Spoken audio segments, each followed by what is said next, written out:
What's going on? Any folky dokies in the bushes out there? Showing me zero. So, nope. Nobody's there.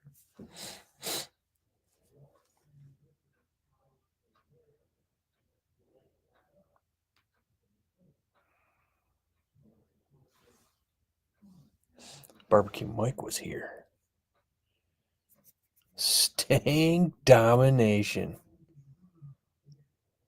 Jeez, it's like 5 o'clock over there, man. It's 8 o'clock over here. And barbecue 5.0. What's happening?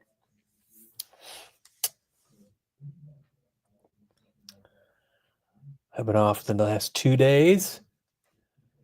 I had to rotate the tires on my F-150, which nowadays is a very stressful on the body task. You know, those are some big tires, man. And they're not even big. You know, they're what, are they 20s?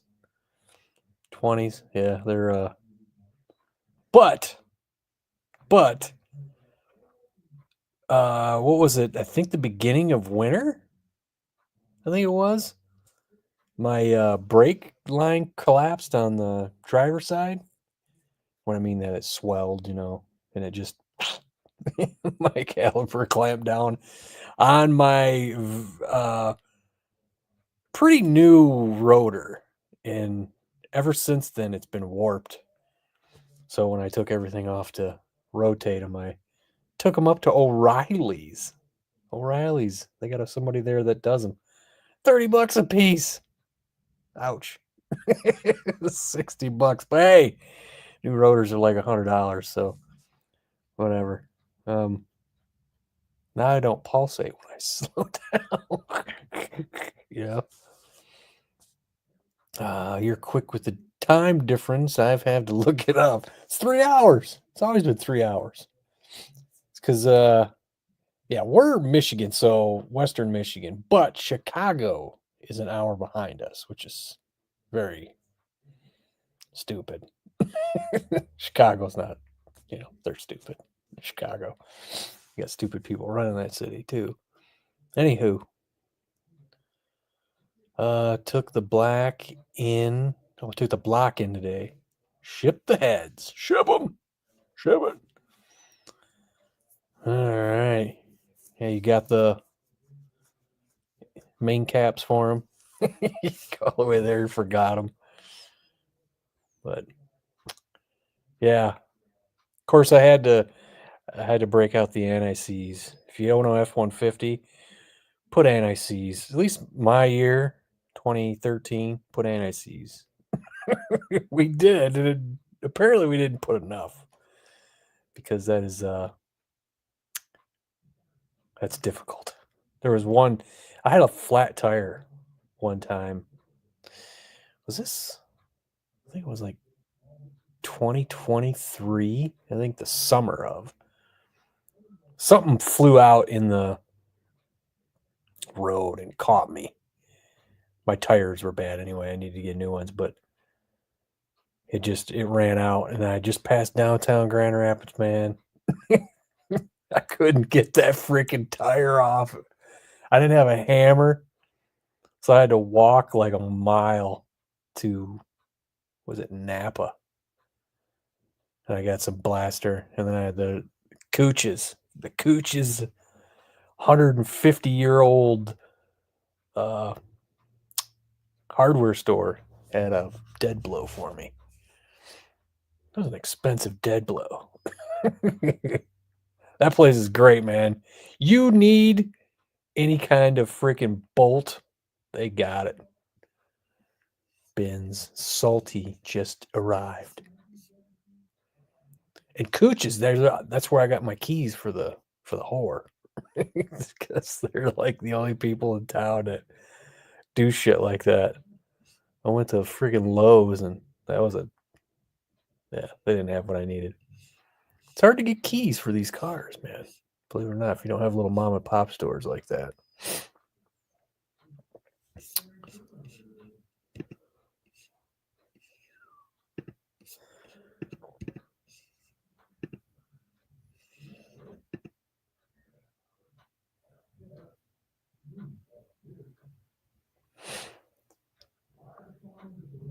Where the hell have they been? Well, they put videos out from time to time. I see. Yeah, they don't. They were. Yeah, I know they were. They weren't doing them for a while, but yeah, they started putting them out sparingly here and there. I see one pop up here and there. But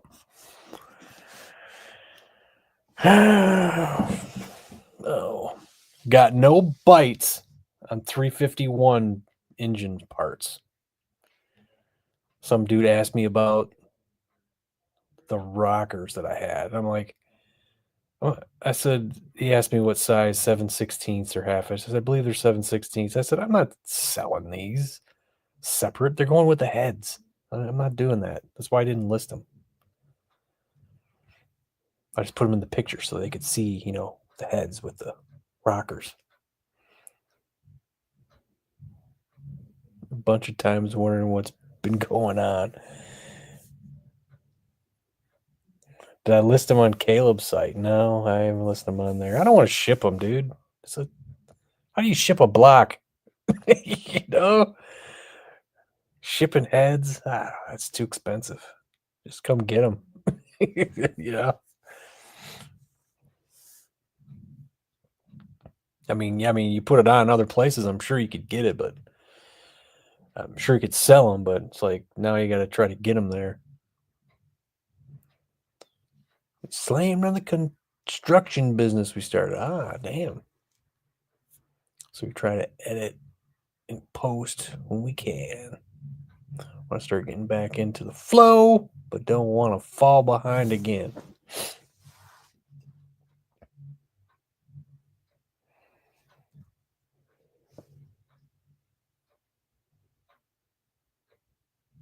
If I didn't have my stuff, would have bought it. Yeah, I even got two stock computers, and I listed one. You'll love this. This is great.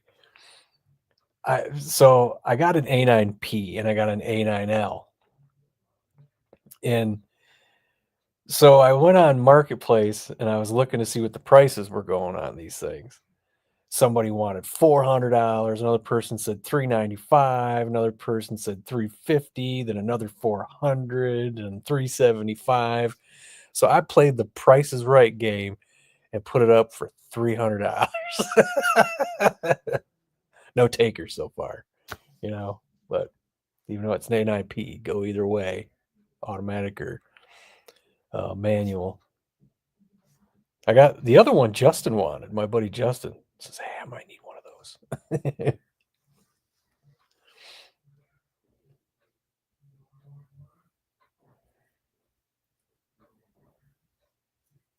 And Justin told me he might be interested in the heads because he's gonna build that 408 one of these decades. he started B up. This is cool commercial or not commercial. It's a video he put up starting the car up. The thing just sounds mean, and all you hear is him starting it, and it just goes. And you just hear it go blah blah, and then after you hear that rev, you hear the V1. That was a cool video.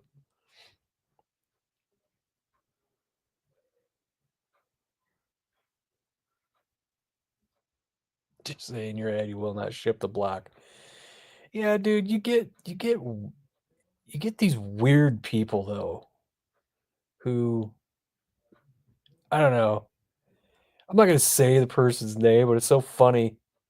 Somebody I know asked me about the block, and he was asking questions that, and I went out of my way to make the ad pretty clear. Detailed. And they were asking me these questions. They could have just read it and they would have answered the other questions, but whatever.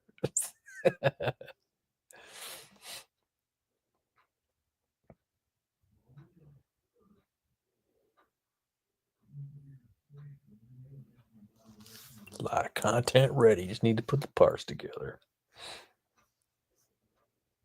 Uh-oh. Mike's going to be back. I'll be back.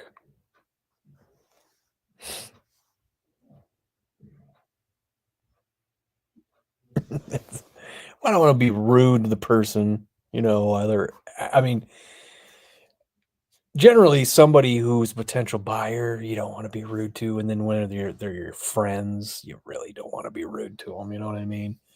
So it's, whatever. But I just want to point that out, I mean, if you look at my ad, it's pretty, detailed and clear. I even, when I was writing it, telling people, uh, uh, well, because I listed it as one, and then I put in the description each one, what it was, how much for this one, and what it was, the blocks, the heads, and the rods. And at the end of it, I said, somebody's going to ask me if this shit's new. Somebody's going to ask me if this shit's new. Just, you gotta, you gotta make sure you cover all your bases for the idiots out there. So I put in the bottom, I said,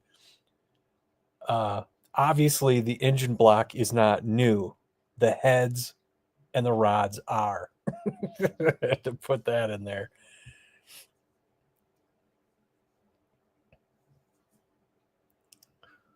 I'll be rude if it's in the ad, but they're too many damn lazy, or they're too damn lazy to read.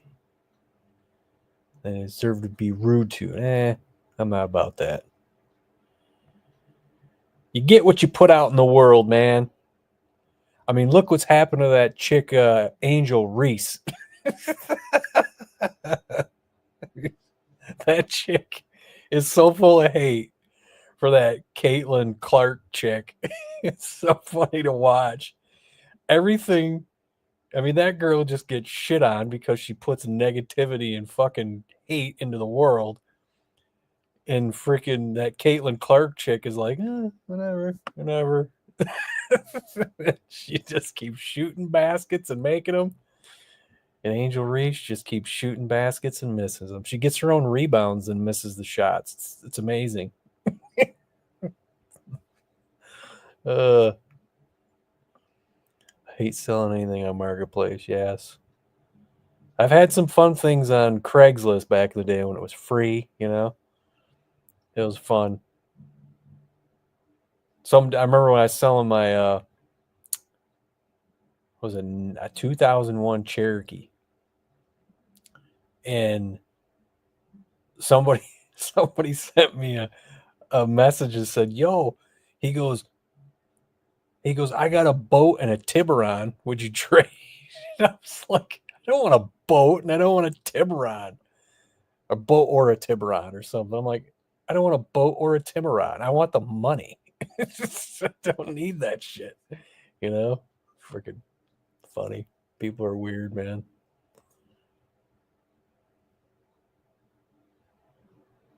I hate the dumb mofos that use it. I'm not going to be rude to potential buyers, I'll just be annoyed answering their questions that they could have read the ad, and I don't know, maybe they can't read. Well, they're texting you, so yeah, they can read, unfortunately. That excuse is gone. Somebody taught them how to read anyway. Oh, Bama's in here? What's up, Bama?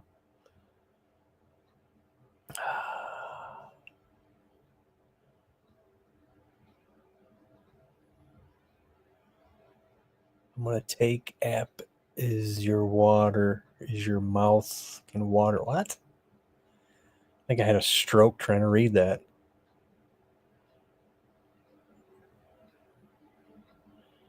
take your app is your mouth can water now. Okay, interesting. Very good. Salty kiss my grits. Are the grits salty? Hmm.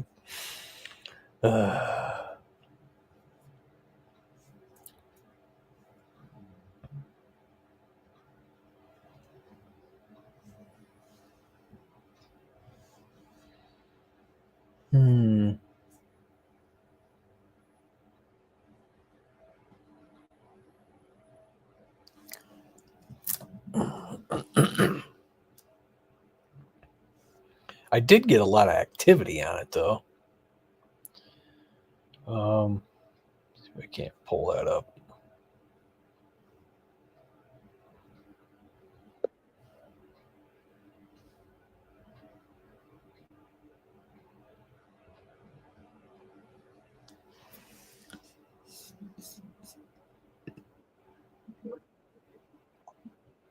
Hey, Funky, if that fan is too loud, let me know. I'll cut it off. What fan? Okay. Is it on your Samdung? Is it pointing towards your Samdung? Yeah. What's up, Karma? Ooh,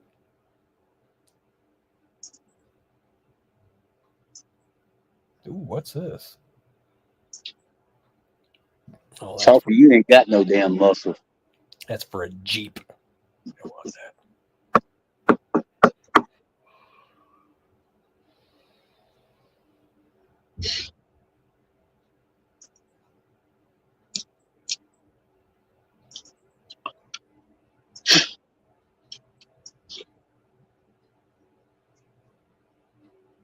What up, Carmo?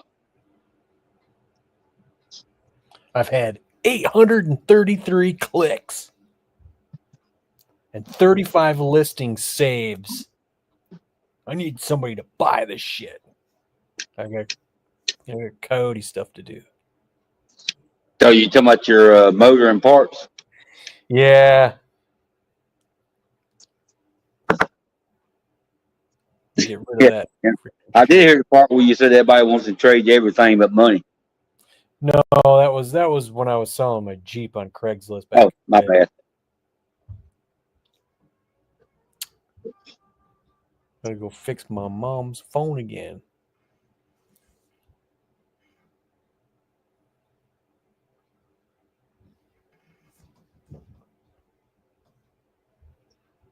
Did the weather get bad down there by you again? Did you have more tornadoes? Talking about me? Yeah. No, we got lucky. Everything was about 200 miles above us. Was it? Yeah, because it was. Who was I? Testament. The band Testament said they're going to be playing in. Is it Huntington? No, Huntington. Huntsville. Huntsville, yeah. Huntington. Huntsville. And they said they had to go take cover. Yeah. I was like, what? Yeah. Interesting. Well, I learned my lesson about 6 or 7 years ago. I was still in the fire department. My fire radio was dead, and I didn't know it. But anyway, it come by, and I went in the damn bathroom, and you could see myself getting bigger and smaller in the mirror in the bathroom, and I just hung on. Luckily, it was far enough away; it didn't damage anything. And that's when I learned my lesson. What lesson was that? What lesson was that? Get your ass out of there. Get your ass out of shelter when the tornadoes come? No, get out of the house. Oh. It was a trailer. You know what I'm saying? Get your ass out and go somewhere. What you should do is just get them big cables and tie it down to the ground.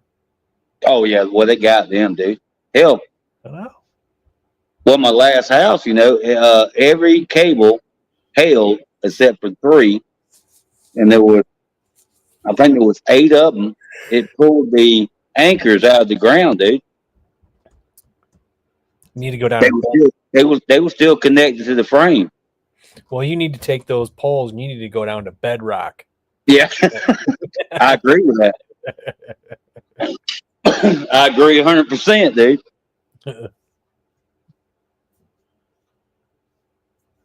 Yeah, we keep getting them up here, but whatever. What are you gonna do? Yeah. Yeah. What you gonna do? I Was mean, it it pulled every anchor out of the shop except for 3. was it earlier this week or was it last week? I don't remember. I woke up in the middle of the night to go pee, and my phone is over. It's over here. I don't bring my phone in my bedroom, so it's over here on the charger. And when I walked into the living room, I seen my phone was on. I was like, "What the fuck is that?" So I go over there and I read it. It says emergency, Yeah. take cover, blah blah blah blah. I go, what? That's like it was. I don't know. It was like 1 a.m. It said like Yeah. 11:30 or something. I go, shit. That was 2 hours ago. Yeah. I didn't hear shit. Well, I feel the same way like you do. I'm out years ago. I used to just storm coming. I check it out. I go to bed. I wake up and go to work. But the one before they hit me kind of got me thinking about it, and then the last one definitely got me thinking about it because I wasn't gone but about 10 minutes when it hit. I grabbed the dogs, jumped in the truck, and hauled ass, and I come back. There wasn't nothing there. Well, I'm sorry. It was here, but it was over in the corner of the field. Mobzilla beat her first crotch rocket in Pennsylvania. Damn. Well, do they know how to ride in Pennsylvania?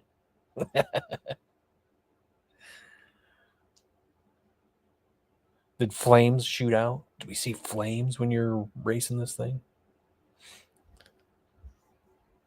Jeep Cherokee. What? Is Mike behind again? Is he I don't watching? know. Hold on, let me look. He just said Jeep Cherokee. Now I mentioned that a while back. Oh yeah, yeah, that's What's right. up, Dale's Adventure?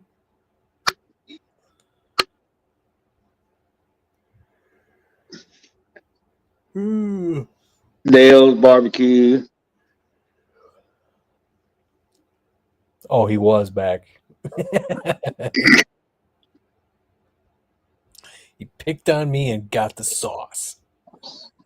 It was hot sauce. It was the hottest fucking sauce. Salty is still trying to figure out how to pee. It was the hottest fucking sauce. It was huge. It was small. It was huge. Please hit that like button, you bunch of goobers. Gee, I wonder who that could be.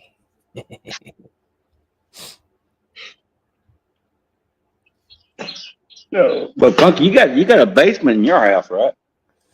Yes, Yes. That's the best place to be in a storm, I guarantee you that. sure. Unless everything falls on top of you and then you're screwed. Yep, then you're dead. Yep. And then you're dead. You did.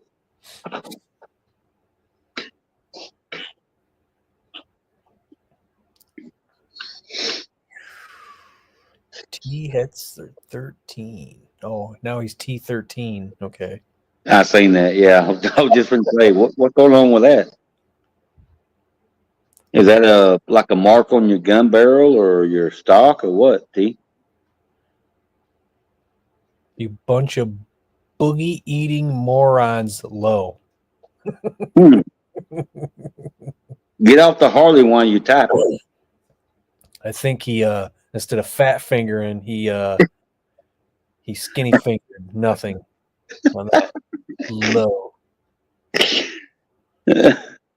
What movie? Oh, he said, what movie is that from? For what movie is what from? From where? That comment that he made. What You shape? bunch of boogie eating. Morons. Got to be a nerd movie. That's all I can say. Due for first oil change on Wednesday. Well, that was the break-in oil, wasn't it? I had to use the old hooker today to transport the old rotors to O'Reilly's to have them turned. I must say, it took up the other half of the trunk that the stupid base tubes in. So I got a question though, Funk, and I hate to interrupt you, but so since you put that system on, uh, how many miles do you have on that? Days? Oh, that thing? Yeah, I looked at it today, 350 or something like that. right. 350 miles, not a ton. So as you're looking back when you got it, what do you think? What do I I know think? you had to put a lot of miles on it. I'm just saying as it's learning. I think it's fine. I mean, you're gonna run into the same problem with Holly. I mean, like I said, dude, I've seen all of the scenarios with these things, and I've talked to people who have Holly, and I asked a guy who had it on his Bronco. I was like, did you have to have any like tweaking done or tuning done? He goes, no, dude, I put it on there, and the thing's been great ever since I put it on here. It's like, really? He said, yep.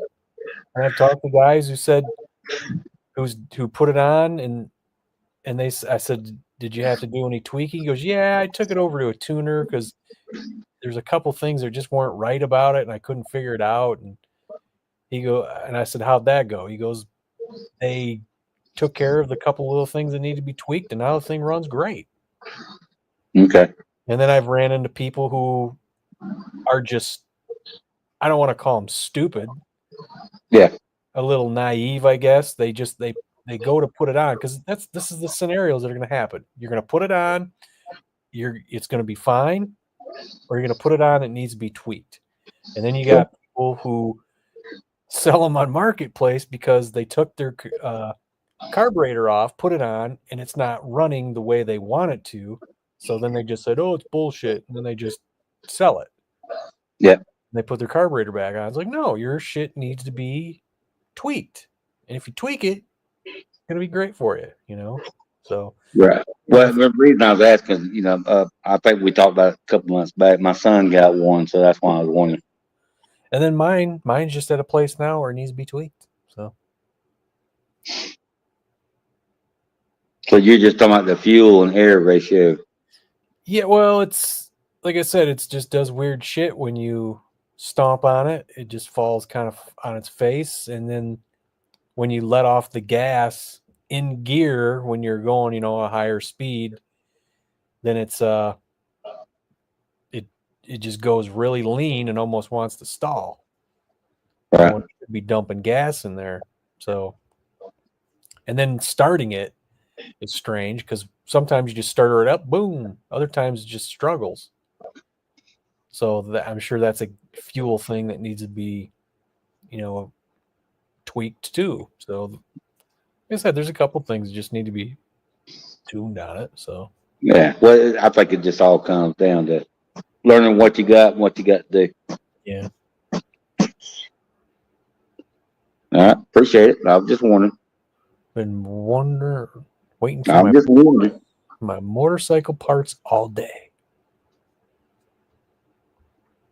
Want to know, my son's been watching your videos, just kind of, it ain't been done yet, but he got it. He got a good price on it. It's new. It's not used. So I told him, I said, well, you need to watch Spunky's videos and then you can go from there. Yeah, what sucks is they sell it with those stupid inline fuses in there, which is, there you go. If you got a place to put them, cool. But me, it became an issue. And it's like, so I bought that PDM, which took care of that problem, Yeah. Now it's under the seat. Don't got to worry about it. Yeah, if you had an issue, you can probably put the seat all the way forward and do what you got to do, right? Or just take the seat out. There's nothing you need to adjust on it. It's just their hookups. No, I'm talking about as far as your fuses or your relays or anything like Yeah, that. I mean, you'd have to take the seat out, but Yeah. it's not like you're going to do it, every weekend or something. Oh yeah, I got you. Yeah, God, I hope not. Nothing's bad on it. Everything's fine. It's been fine since I put it on. Fuel delivery issues, same as Salty with P delivery issues. Bad Motorhead. And all the peeps in the chat. What's going on? What up, Motorhead?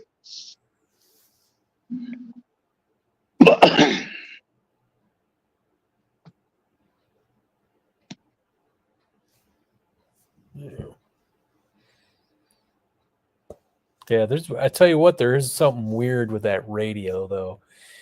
Its cheapness is rearing its head, and it just does weird things, like the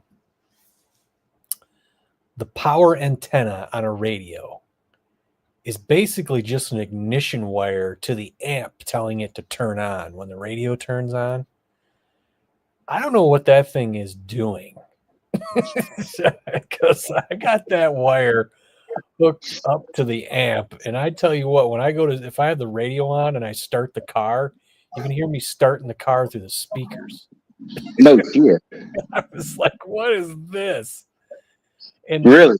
Yeah, you can hear the starter?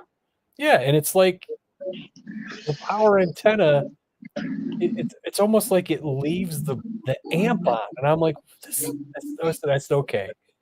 This is why this is cheap. So I'm almost thinking, man, maybe I should just say screw that wire, whatever it's doing, and just hook it up to an ignition wire. I could probably take that wire from the amp and hook it up to one of the ignition wires on that PDM, because the amp is hooked up with RCAs. If you just have an ignition, that's all that power antenna is on the back of that radio. It just tells it's ignition wire. It just tells the amp turn on. Yeah. So if I take a wire, I think I might do that. Take a wire, put it in the PDM. That way the thing turns on, and I won't hopefully hear the car start through the stereo. Well, hell, you know what? If you could be driving down the road and hear the mufflers through the stereo, that'd be good. Yeah. No, it don't do that. It just does that weird thing where it's just like you go to start it, and all your speakers are going boom, boom, boom, boom, boom, boom. And it's like, what the hell is that? Well, it's back like in the late 70s where any of the coils and any wire close to something else, it just made noise through the damn speakers. Anybody have a lead on a 21 to 22 F-150 Raptor ECU? Damn, who's looking for one of those? Who the hell let Salty in? Mad Motorhead. Me, bitch. Yeah, it was my finger. My finger let him in. Yeah. Hey, he wanted to see what it was like to finger a Salty. Nah. What else up, Lionel? If Coyotes are valveable, does that mean LSs are push rodable? No, he's talking about coffee too. Yeah, he's talking. Dragging scrapyard. Coffee makes him drunk. Look here, I'm drinking a cup of coffee right now, a big one. I ain't talking about you. I'm talking about Sublime.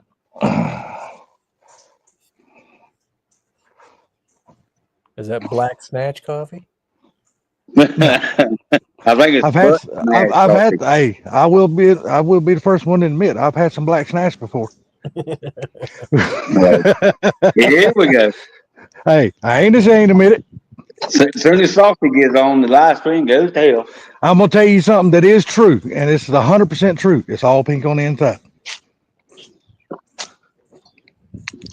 Your coffee?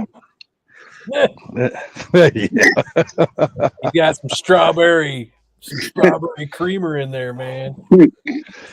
Yeah. You're right. Strawberry creamer. That's right. Yeah. So how's everybody been I'm this gonna week? pull sublining on that one, but I think I'll leave that one alone. So how's everybody been this week?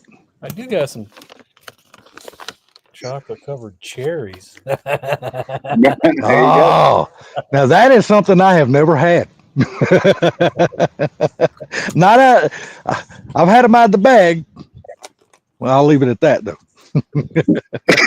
What do you call her, a bag? This live stream just took a turn. No, Yeah. no, I shut up. I didn't say nothing else. I shut up. Oh man, it's been a beautiful week. Man, let me tell you something now, and I promise I won't bring it up again. I went to my Oh, granddaughter's graduation last night. I know. I You seen your only old had, ass. I seen your ugly old ass in a picture on oh yeah, Facebook. but the thing is, you only had 75 graduate, and I've always heard it was a damn good school. It's just a regular school. It's not private or anything like that. All the students combined, as far as scholarships and all that, was $3.1 million. For the people That To actually got a graduate, scholarship. they only had 75 graduating. You combine them all together, it was $3.1 million. Well, you got to look at it. Not every one of those 75 got a scholarship. So you got to see It what was. you got to see what the Oh yeah, percentage they of those called them out, 75 that dude. actually got a scholarship. 75, that's a lot. I think my class was like around 50. Dude, I'm just telling you, if there was 75, I would say somewhere around 63 to 65 had paid tuitions at like my granddaughter had paid tuitions at. Now they was like Troy, Alabama, South Alabama, and Alabama Birmingham. Hell, it But she doesn't got. matter. A scholarship is a scholarship, dude. Yeah, but I'm just saying that what they're saying is all combined. That's what it comes down to. And I was like, holy shit. Well, if you think about it, that's really not that much. Yeah. Well, that's why I was saying it. I didn't know. I mean, With how much it can't money's be. out there in the world, you know? Yeah, I mean, like I said, you take just say an average of 65 people, and according to what their major is and what level their scholarship is, because you don't know if it's a full ride, you don't know if it's a Yeah, partial scholarship, you don't that's know right. what that is. So, But I thought it was pretty good for, I mean, you had well, 75 yeah, kids. I thought it was pretty yeah. good. I mean, out of 75, if 65 of them get scholarship, yeah, that's a really good percentage. I mean, you got Yeah. nothing to hang your head about that. That's good. Said I had 364 in my class. I was 363. 360. Well, that's right. I had two in mine. I was number two. Town I lived in had less than 2,000 people. So Yeah, I think in my whole graduating class, oh God, this has been a long time ago. Holy fuck. Um, God, I want to say there was probably maybe 80 people out of the whole. Well, nah, there's more than that. I mean, I'm not saying I don't know how many got scholarships and how many didn't. I know I didn't get one of them some bitches. How many was graduating that year? Well, I'm trying to remember actually how many senior classes we had. God, because our school, our high school was a high school, but it wasn't. We didn't have what you want to call a boatload of damn students in our high school, if you know what I mean. I remember high Yeah. school or college. I just remember the phone ringing and the railroad calling me for train. So you got to remember when I was graduating high school back in the little town that I grew up in. We only had the one high school. We didn't have multiple high schools. We had one junior high, one high school, and a bunch of fucking elementary schools. You already know how that is. We had one elementary school. Well, I say we had a bunch. Let me see. We had one, two, three. We had one. One, two, three. Well, we had three. I count. I see. We had the elementary school on top of the hill and the high school at the bottom of the hill. That's all we had. All of ours was in different locations. Believe it or not, our high school was across town. 1993, we were the first graduating class of the new high school. And how many graduates you had that year? Funky, you remember? Like 50. We had like 300. Damn, y'all had a big school. Y'all must have a lot of students in that school. Had 2 high schools. Yeah, we only had the one. Like I said, I just can't remember how many senior classes we had. Because as you're going to school, that is just something you're not. Oh yeah. You don't give a shit about how many other seniors are there, or at least how many senior classes they had in the whole school. That's just it's not a number that none of us give a damn about. But if I had to guess, I would say we probably had a total maybe we had less than 200 graduating seniors. I'd say less than 200 in the whole school. Yeah. And I cannot tell you the percentage of how many of those graduated, how many of those fucking failed, and how many of those told them to go fuck themselves. They going to work, they quit school. I can't tell you that. Rock and roll weekend.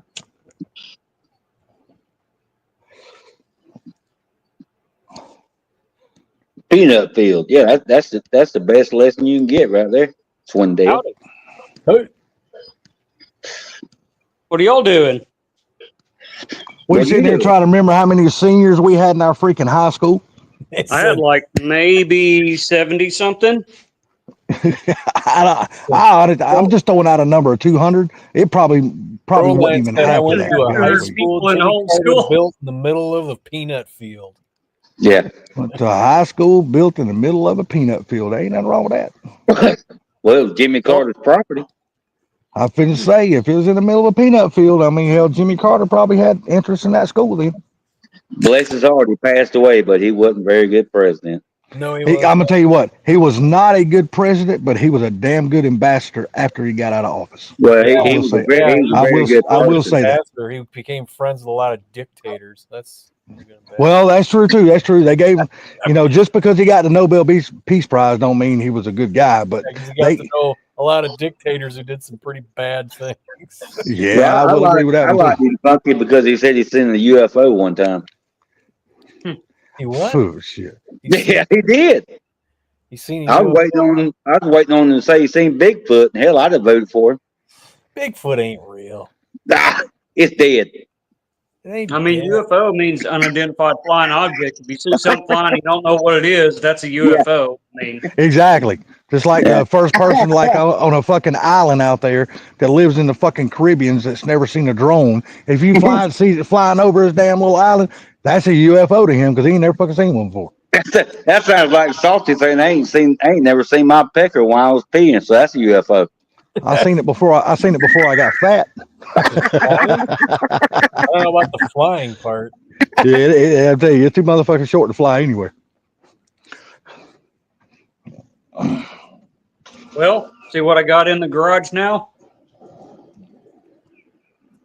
Uh-oh. Shop truck? Yeah, farm truck, power wagon. Oh. We've been using it as a farm truck. It's a little rough.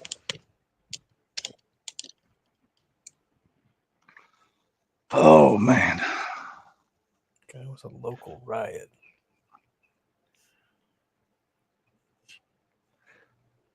I do got to say, 33 1250s are heavy. 33. Yeah. Especially when you get up in age.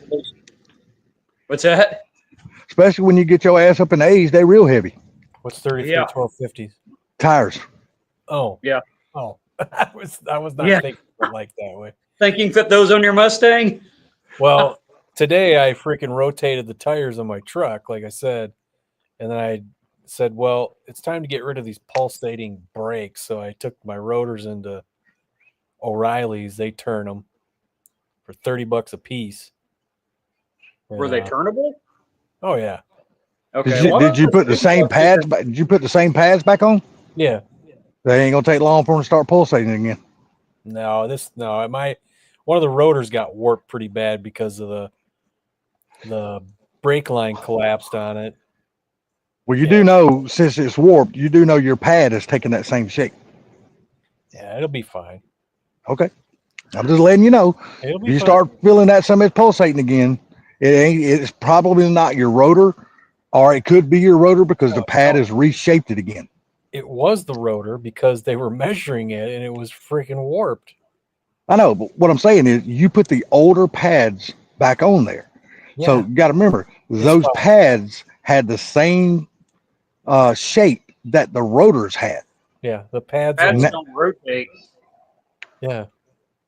Doesn't matter when you apply the pads. The pads when you apply the damn brakes, the damn caliper in. squeezes the damn brake pads around the damn rotor. It takes the shape of the rotor. Yeah, they'll wear in. I think you'll be all right. Yeah. I just know from past experiences, I've always had to change them. Well, that was so that's just me personally, though. I mean, they might work out fine for you. I just know I have never had luck putting them back. Well, that's back when you had leather brake pads. Come on. Yeah. Hey, I ain't that. Hey, look, I ain't Bama. I ain't that damn old. Leather. Yeah. Look, I don't even buy the expensive pads at the damn O'Reilly's. When I go, I just buy the lifetime warranty pads, and that's it, dude. I test drove it. They're not pulsating. They're fine. Yeah, I just buy the lifetime pads. I don't buy expensive brake pads. I don't buy expensive rotors. I don't do any of that shit, man. Because right after I put my brakes on is when, I don't know, it was probably, 6 months later, my brake line decided to freaking, swell. You're talking about the rubber brake line? Yeah. Yeah. So that's exactly why on that I'm replacing all the brake lines, because they're, factory 1978s. So it's probably about time.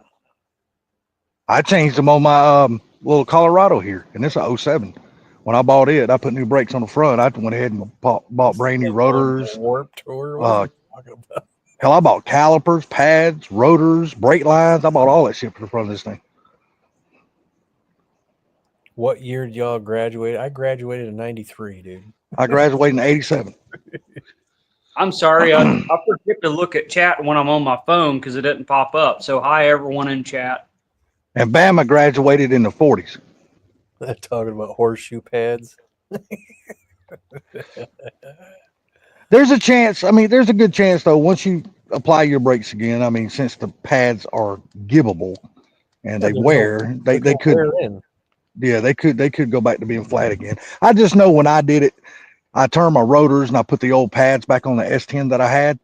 It never got away from the damn vibrating in the front. I had to go. The rotors. Well, that's because with pads that old, you got to take, some bacon strap and put that on the back of them before you put them back in, when you're dealing with stuff that old.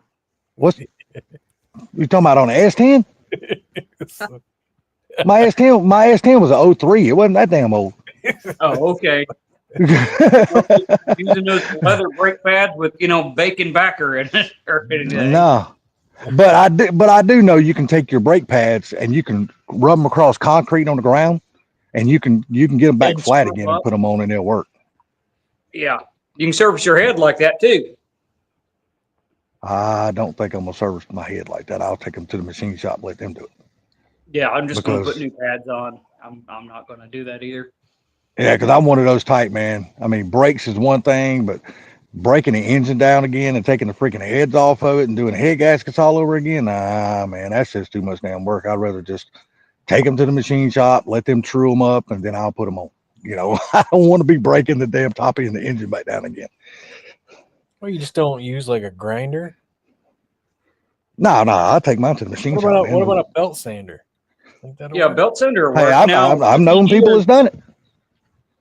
After you do 80 grit, you got to go to 120 grit. That's the trick. Yeah. But yeah. Hey, I've known people that's done that shit. Hey, I know people that's just laid them on a workbench and just used a file, and they trued them up themselves with a file and a straight edge. That happened to me last week. Somebody comes in here and that didn't go dink when they were up there. Say what? Say what? No, you said you were in the basement, and I was like, I said, this is the second week in a row that it didn't. Usually, it makes that little noise. You might have to go in StreamYard and check the settings and see if they had an update or if it just. Oh, it was already doing it earlier. Okay. No, it did it earlier, but it didn't when he popped in here. Oh, okay. I don't know why. There's a reason. He's grub hubbing right now, so it don't ding. I have a noise-free entrance setting. Yeah. He's one of them damn guys that sneak up behind you and never even know he's there. I'll let you know on the brake pads. I bet you they just are going to be fine. And you Yeah, know they what? do You that. possibly could be right. They could turn out to be fine. I just know myself. I didn't have any luck with that. So that was just me, though. It's not like they're metal. They wear in. Yes, exactly. I agree. I just didn't have any luck with them. So Pizza blonde. Holy shit. Ford? Hey, what's up, Broken Bill? What's going on? Oh, watching the sunset. Let's see. Now it popped to me. Oh, I said, holy shit, because a bird come here and almost landed on me. sunny California. Still bright here. It's still bright. Yeah, what's up, Ford Tech? How you doing, buddy? Sun's still kind of out here What's too. happening? What's up, sir? Let me There you fix go. my, let me There's fix the my blind shit.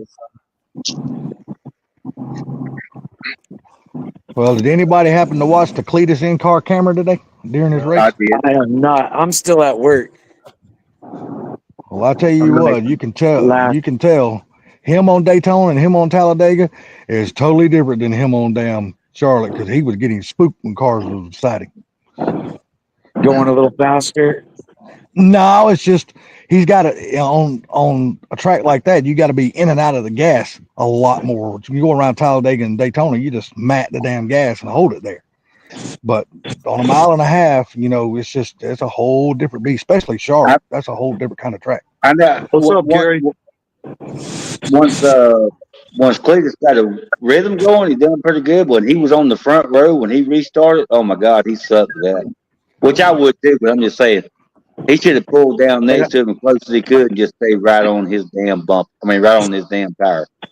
Well, you could tell right there at the end of the race that going off into whatever turn that was where the sun was setting, it was real bright in his eyes. You could Turn tell forward. he was real hesitant about getting in the gas until he got in Yeah. away from the sun. Because cars would just pack. And I noticed one thing: he would let out real early going into the corners, and he wasn't feathering the throttle like most of them do. He's just like he lets out and then hammers the throttle, lets out and hammers the throttle. I'm like, yeah, buddy, you ain't gonna pass a whole lot of people doing that shit. Well, you got to remember too now. There's a tunnel almost just before you come out of turn 4, so that's a bad spot. Yeah, but you could tell it was the sun that was bothering him. It wasn't had nothing to do with no damn tunnel. It was the sun because that shit was right in his eye. You could even see the in-car camera. You couldn't see shit when the sun hit it. It's Couldn't see all a damn rigged. thing. It's rigged. It's all rigged. I mean, don't get me wrong. I think he done good because he didn't wreck. He actually finished the race. But I was just trying to figure out what in the hell took them so long on that pit stop. I'm like, God, man, he's sitting there for fucking ever. Well, they have one guy. You talking about the one when the guy clipped him in the front? Well, that might have been what they were doing, was trying to fix the front of his car. But I know that damn one pit stop, it was long as hell. I was like, holy shit, dude. And I'll be done with this. When he started on the front row, you remember that? I wasn't able to see. I wasn't able to see the beginning of the race. No, I'm talking about on the restart. You see, we was on the front row. Outside. No, I was out driving, so I didn't get to see that. Okay, well, what happened was in a NASCAR race. No, what now? No. Yeah, Cletus. He raced today It's in a not NASCAR race. It is NASCAR. It's just called it's NASCAR. I don't give a shit what you say. It's NASCAR. Okay, it's the feeder series for NASCAR. So it's NASCAR. ARCA Series is a division of NASCAR. Yeah, damn right. Because did you watch his video? I didn't ask you nothing, sir. Did you see what happened to Cletus yesterday on his video? He flew his helicopter, went to NASCAR headquarters, and had a fine because he didn't wear that damn sock cap around his head, that fire protection sock cap, and he had his jacket unzipped too much, and they gave him a fine for both of those damn things. He had to go to NASCAR and go through a class, a fire prevention safety class. How to zip his jacket up and wear you got to wear that fire protection sock up under your helmet. He didn't do that, so they fined the shit out of him for it. Well, they got rules. I mean, follow the rules, Salty, or you can go to bed. Well, I understand, but you're sitting here saying it's not NASCAR. But let me ask you something. Then why did he have to go to NASCAR, and why did NASCAR fine his ass? It is a division of NASCAR. Somebody asked. if it was a NASCAR race, what I call ARCA is not a NASCAR race. My problem. I call ARCA NASCAR all day long because it's a feeder series for NASCAR. You Okay. know what I call spreading gravel? 17 tons of gravel on my Well, driveway. I call that if you're doing it, I call that's a bad thing. You should have told the damn dump truck driver to spread it when he damn was dumping. No, he did. He spread it, but it's a little thicker than what I wanted, so I got the tractor out. Oh well, yeah. Get the tractor in the box scrape and move it around. I didn't have to rake very much. But You paid? Get Coyote. You paid? Yeah, what are y'all paying per load gravel out there, or what kind of gravel are you actually 17 getting? tons delivered. It was 556, 553, and that's for like the 3/4 to 1.5 inch crushed rock, no fines. Damn, that shit's went up a lot, ain't it? Holy fuck! That's about what I've been paying for it since I've been getting it. I mean, God, I remember back like 10, 15 years ago. Are you in Yeah, I an remember. S650? Man, I remember back in the day, man, when you get that shit for like Who's 250 a on the load. full screen? Back when you used leather brake pads, you get it for $20 a load. No, Your I said daddy. 250 a load. Is that No, an 250 a S650? load. That was back in the 90s. Funky.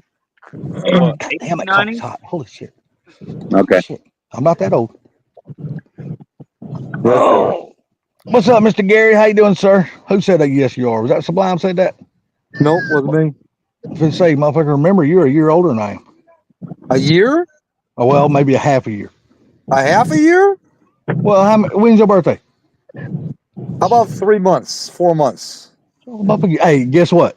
You will still always be older than me. And Not you if know I what? die before Subline you. would always weigh less than you. And you're probably 100% correct on that. I won't disagree with that one. I built that beer gut, and that son of a bitch is hard as look. It was easy to build, but that son of a bitch is hard as hell to get rid of. Dual line lock burnout, Ford Tech.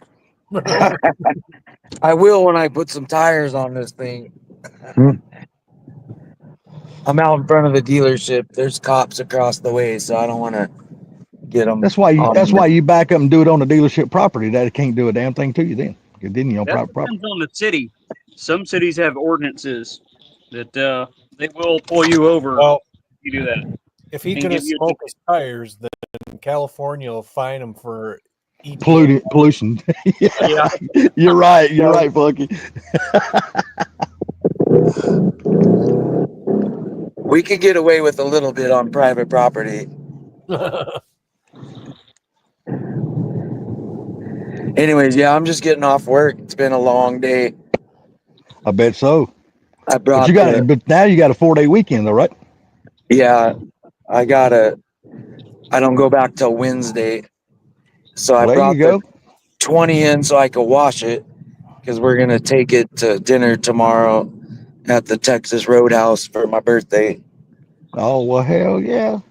You drive there, let the wife drive home so you can have a few beers? No, it's pretty much the opposite. I'll let her drive it there, and then I'll probably drive it home. You say Well, it was your birthday? you can't have no beers then. This is actually her car. She's just scared to drive it. Oh, you need to make it faster. That way she'll never drive it. It'll always be yours. Yeah. You say it Well, was your she does birthday? all right. She just knows how anal I am. She doesn't want to bump it on some. You know those Lamborghini Uruses? You talking about the SUV? Yeah. Yeah. Well, I was watching. I watched this guy who has one, and it's funny because I watched this guy Chris Sullivan, who's got a lot of Chevy stuff, but he does a lot of Ford stuff too. But he bought his wife an SQ7 or an S7Q or whatever Audi. Mm-hmm. It's the same damn engine in the Urus. Really? Yeah. It's like I think it's a 6-cylinder twin turbo, and it has he looked up the specs on his because it's basically all it is. It's just different shaped. Lamborghini's shaped differently. Yeah. But he bought, or he said it had 500 horsepower, and it had like 560 some foot-pounds of torque on it. Damn. I was like, holy shit! That'd be a peppy ass damn SUV right there, buddy.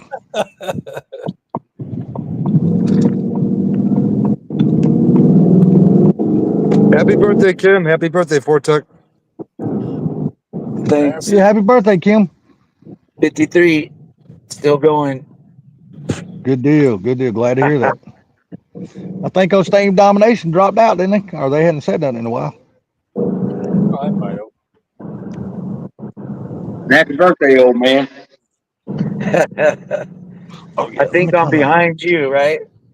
No. Well, if you ought to speed up a little bit. Everybody's jockeying for age position. I know. I'm heading Nah, to 60 slowly but surely. I'm still right. I'm just hanging in the middle. So you couldn't touch the middle if you tried. They're still here. Oh, they just say something in the chat. Mm-hmm. Good deal.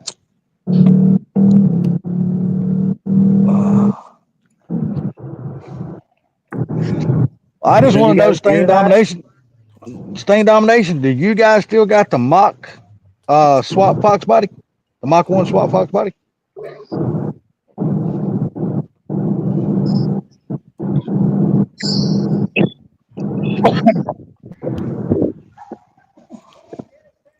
Subline, you there?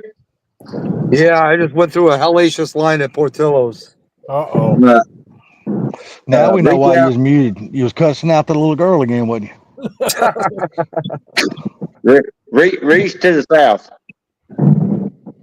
I can neither confirm Along with nor some deny other that. swaps. I hear you. Good deal. I'm glad to see y'all still got that that Mach swap Fox, man, because I always thought that was a cool ass car. Well, I think Trav's got the Terminator swap. Who's that? Trav on there had a Terminator swapped coupe, a red coupe. Yeah, that on there for a long. That was a long time ago. I don't know about y'all. I have a hard time hearing you because Tech Vortex sounds going in and out. I can hear you fine. Yeah. Oh, it's in the line to get done. I'm glad, like I said, I'm glad y'all still got that car, man, because I hated it when y'all stopped posting about it because I was enjoying that build. Damn, that Mustang is still there for sale. They must want an arm and a leg for that thing. Yeah. Just offer a leg and be done with it. No Mustang is worth body parts. I don't give a damn how nice it is. It's a I got 69 or a somebody. 70. Oh, really? Yeah. Orange. It's been there for probably 2-3 months. There's a house down the street here that I always pass. And one day I went by there. There was a Fox body. It was like an old person lived there, and they must have, I don't know, passed away, and these people moved in or something. I'm not sure. But there's a Fox body convertible parked there one day. I was like, oh, look at that. I went by there today, and there was a Fox body, SN95, and an S550 there. I was like, holy shit. Sounds like a rough neighborhood there. Yeah. Hey, did you see what Stain Domination said in the chat? Don't do a Yodi swap? Yeah. Well, I'm gonna. Too late. Yeah, Funky's gonna do one. He's selling all of his 351 stuff. So, Funky neighborhood is picking up. So if anybody's in the damn market for some aluminum heads and a block and all other kind of parts, Funky's your man. He's got your part. Oh, what aluminum heads did you have, Funky? 210 Speedmasters. Oh, okay. Assembled or bare? Assembled. Okay. If it gets time for Ford takeover, you hadn't sold them yet, let me know. All right.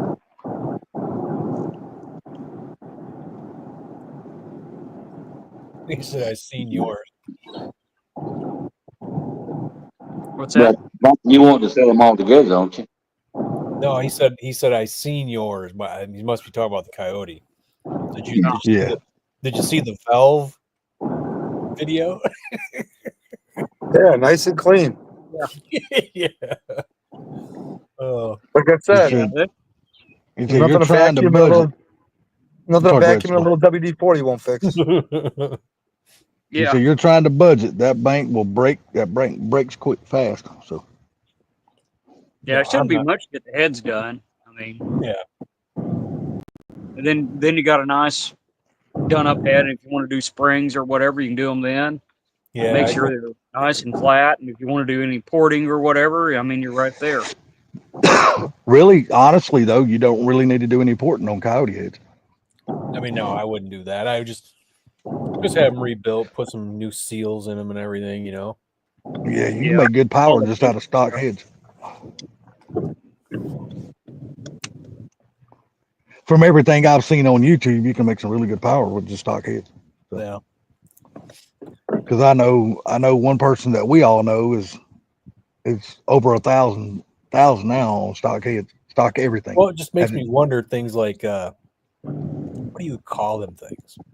They're not like you call them cam caps, journal caps. I mean, I guess I couldn't tell you, man. I don't know a I damn gotta thing see about a if those coyote. are like wore out or not. I mean, hopefully they're not. They don't look like this. Oh, it's kind of like a cam thrust button or something before the cam phaser or something Kind of weird like like that. they look like little tiny main caps.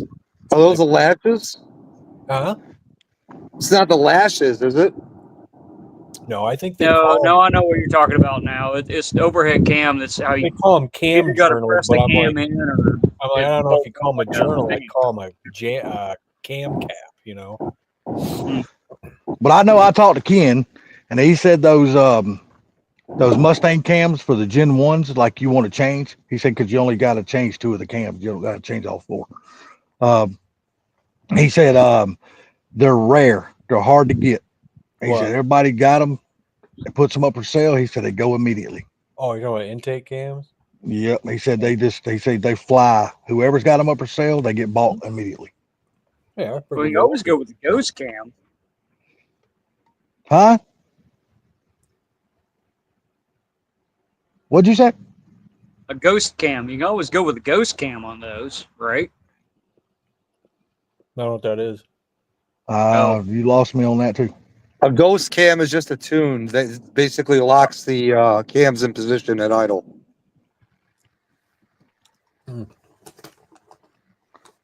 Oh, what in fuel management system are you planning on running, Funky? I don't know. If Aces would freaking do something. Come on. But Yeah, I was looking at Aces for like my Mustang is just to get like their standalone kit, but I don't know if that'll work for the Coyote. well, the one that 417 Fox is using, right now, that's the big candidate for me. Yeah, I remember him talking about that last week. At DIY Auto Turns, same people who make Yeah. That's right. same people who make Mega Squirt.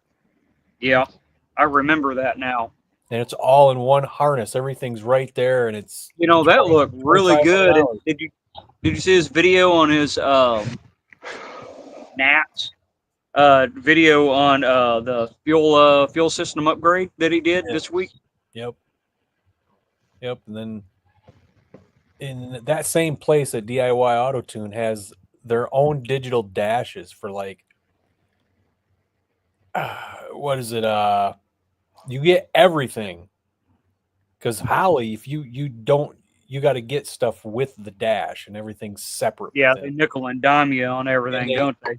And that 12-inch dash alone is $2,500, and I think this one is like $1,700. Yeah, still about, I don't know, $1,700 more than what I'd spend on one. No, I'm just saying, as far as their products that they have. Yeah, but if you get everything for that $1,700, that's not bad. Exactly. Yeah, that's the way I'd look at if it we're that way. going that route, yeah, it sounds like a great way to go about it.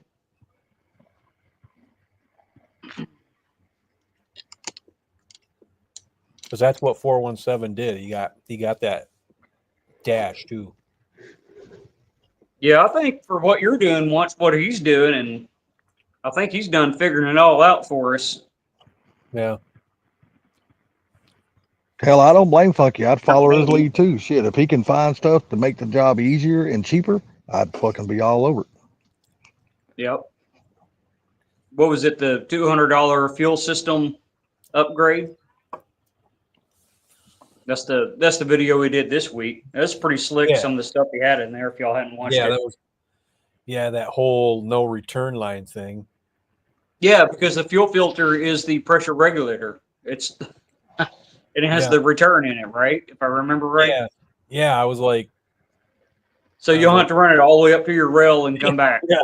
I'm like, well, shit, I got two gas lines going all the way to the front. Yeah, but say you already got them up ran. I probably paid about the same amount of money though. His was, I think he said it was just over $200. Mine was probably about the same for all that. Yeah. Shit. I'm not including the pump and. Yeah, but he got a good deal on that pump. I was like, man, I spent more than that for just my Walboro 255 pump. Yeah, because it was like 180 or so when I got it.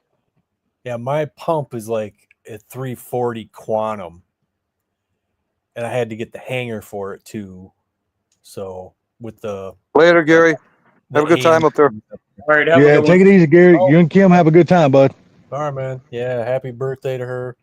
Be safe on the travel too, up there and back, guys. Torch Lake. That's a special time, man. When your wife has a birthday and stuff, that's cool. You got to do something good for that.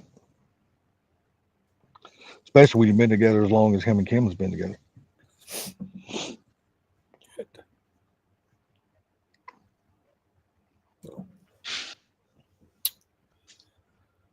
Oh. Now, are you going to have to wind up getting a hydro boost for yours, Funky, to work with all this shit? Probably. Yeah. I was wondering if you was going to have to do that. Looking at them, I mean, they're not too bad as far as price. Yeah, you want manual brakes? Huh? Fuck no. Yeah, you can go manual if you want. Who the hell wants to go manual? Gary. Yes. Yeah, but he ain't gonna be driving his car like you gonna be driving yours. I think for a while Adam had manual brakes on the Thunderbird. Yeah, screw that, dude. If it ain't got power brakes, and if it ain't got AC, and if it ain't got power steering, tell you what, this old fat motherfucker ain't gonna get in it. Power brakes to me isn't that big a deal if your brakes are good, because you definitely tell the difference. But I gotta have power steering. That just manual steering sucks. Where am I with the cost of everything? You mean my Coyote? I paid $500. That's where I'm at with the cost. Yeah, he hadn't bought nothing else yet. He's still trying to work on the Coyote right now. I mean, that's a pretty good deal. I mean, I remember it wasn't that long ago that same engine would be several $1,000s. So well, you can get a drop in for that much, yeah. But I was not looking for that. I wanted one. I wanted to rebuild one, and I wanted to get it cheap. And $500 is cheap. Damn right. I agree with you. That's a good deal. Yeah, that's just about the pull apart price, because I think I paid $230 for the last engine that got out of the pull apart. Yeah, he wanted $650. I was like, I'm willing to take a chance that thing won't turn over for that much. And the next day I got it turning over. I sent him a video of me turning it over. He goes, "Are you spinning that engine 360?" I go, "Yep." He goes, "Well, shit, I hope it's a good engine for you." Yeah.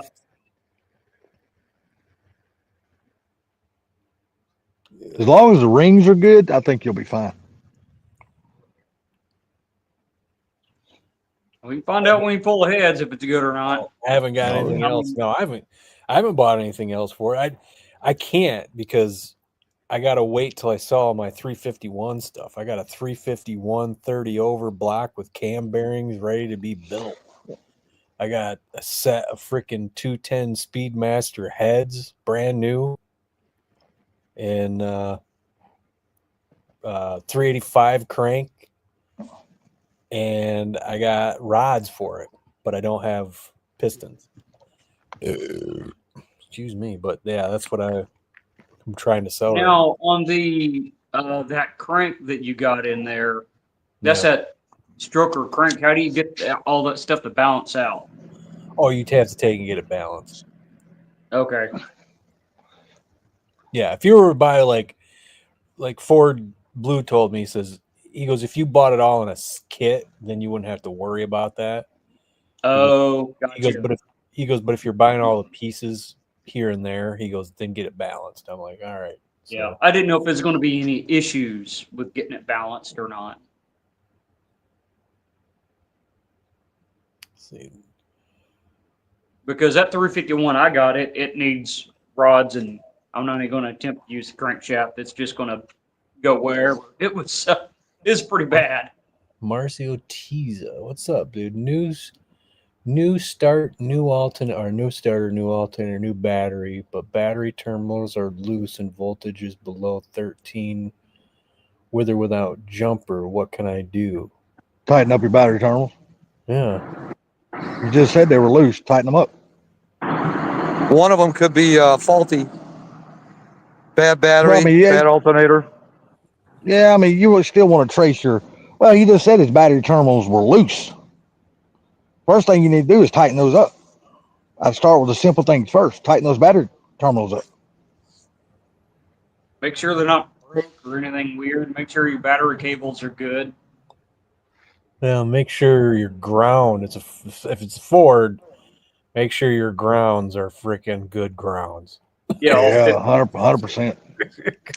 Ford. Ford's only got like 15,000 grounds in don't one know fucking why. car. I don't Yeah. understand that shit, man.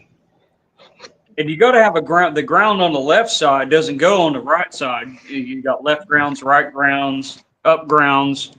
You know, because Ford, right? Yeah, it's. I mean, I gotta, especially your battery cable ground. I mean that obviously, but the thing with that, I was having a problem. I even bought a new solenoid because I couldn't figure out what was going on. But what happened, even though he said check your battery cables, because when I got under there and finally figured it out, I had to peel back the cover Insulation. on that cable, that ground cable, and you could see it was contaminated all the way Yep. down inside it. Yeah, I they'll was like, corrode up yeah, I was inside like, the when battery I cable. seen that, I'm like, son of a bitch, are you got to be kidding me? So I pulled that off there, went and bought a new cable, put it on there, car started right up. There Yeah. you go. The other thing, Funky, I think you ran into this, those battery terminals that have the cable molded into it or like crimped into it. Didn't you find one that was loose or something? Wasn't that you? Yeah, it was one of them I soldered. That's why I got that hydraulic crimper now. Oh, okay. I thought it was Makes you. life You so know much what I'm easier, don't talking it? about? Where you Yeah, buy the I ones and it's all molded in and it was loose or something. I thought no, it was one that I soldered. So yeah, now I crimp everything. I got that hydraulic crimper. It'll crimp 0 gauge and ran on That's what I'm down. saying. That the hydraulic crimper, man, is just a game. It makes things so much easier. So your California tax is crazy. We paid $2,500 and rebuild everything. Yeah. Damn.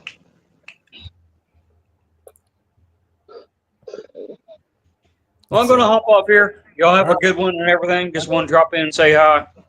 All right. Later, buddy. Have a good one. All right.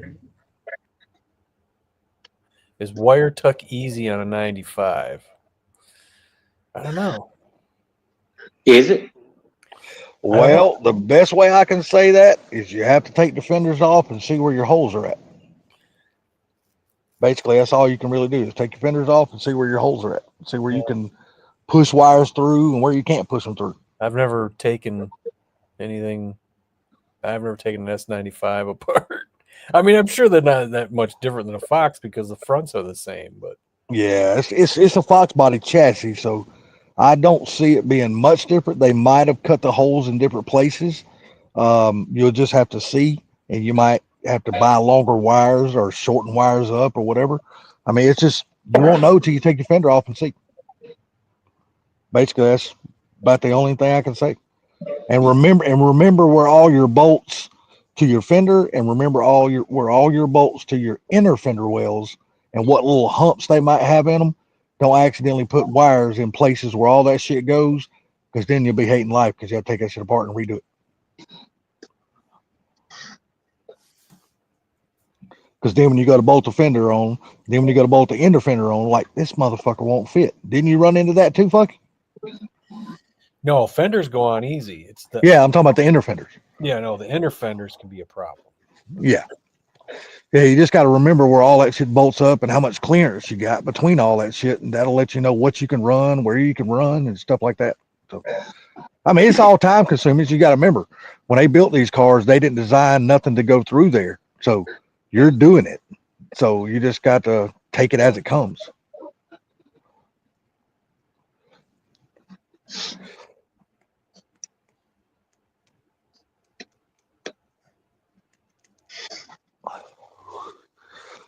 Lord Almighty. Any UFC going on tomorrow night, Funky?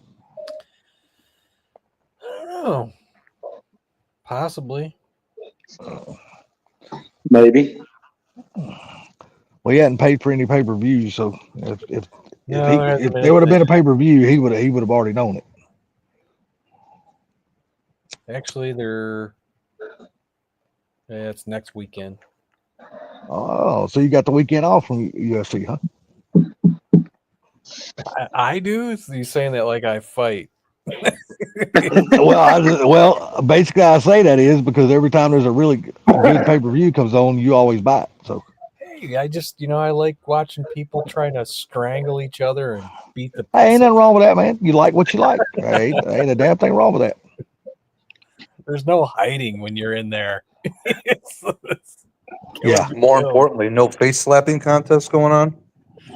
Yeah, Dude, I love watching those damn things. I know that's great. I mean, people make fun of it so much, but it's like, hey, man, if those people want to stand there and just let people slap them, I could be a fan and watch it. I think it's cool as hell. Especially some of the women, dude. I love watching some of the women slap shit out of each other. About an hour, just over an hour away. There's a place called Fremont, Michigan. It's where they make Gerber baby food. Okay. What's up, MGI? There's a champion MJ. in the slap that is from there. He just Really? he just won the championship. He said so. The guy that had the champion, it was a great one too, because the guy who had the championship got to slap him first, I think, right? So he slapped him, and the dude just looked at him, and he told him before the fight, one and done. And that means when you tell the referee you can go one, I'll do it on 1, 2, or 3. So you're going to measure one time and then slap him, measure twice and then slap him. But he told the guy one and done. So then when he slapped him and he just looked at him, went, yeah. And then he freaking went 1 on 1. So then he measured once and went, whoop, and knocked that guy right out. I mean, really? One and done. I was like, man, he said it. He called that shit. Yeah, he called his damn shot before he even did it, man. That's awesome. Because the first fight he had lost, and it was I don't know. They shouldn't have called that, but because the other guy, the guy who had the belt before him, he got rocked, and that was questionable with him letting him go. So then when the other dude got rocked, he got back, I think, better than the other dude did, and then they called the fight. I was like, what? He was shaking just as much as the other dude, and you freaking stop it on that? I was like, that's bullshit. Well, You can't slap them in the ear, right? Is that what it is? Well, I mean, you can't club them with your heel, your hand. Yeah, you So, have to slap them with the palm of your hand. yeah, so they'll call you clubbing if you accidentally move it too far up or down. But Okay, that's what I was thinking. they got cotton in their ears.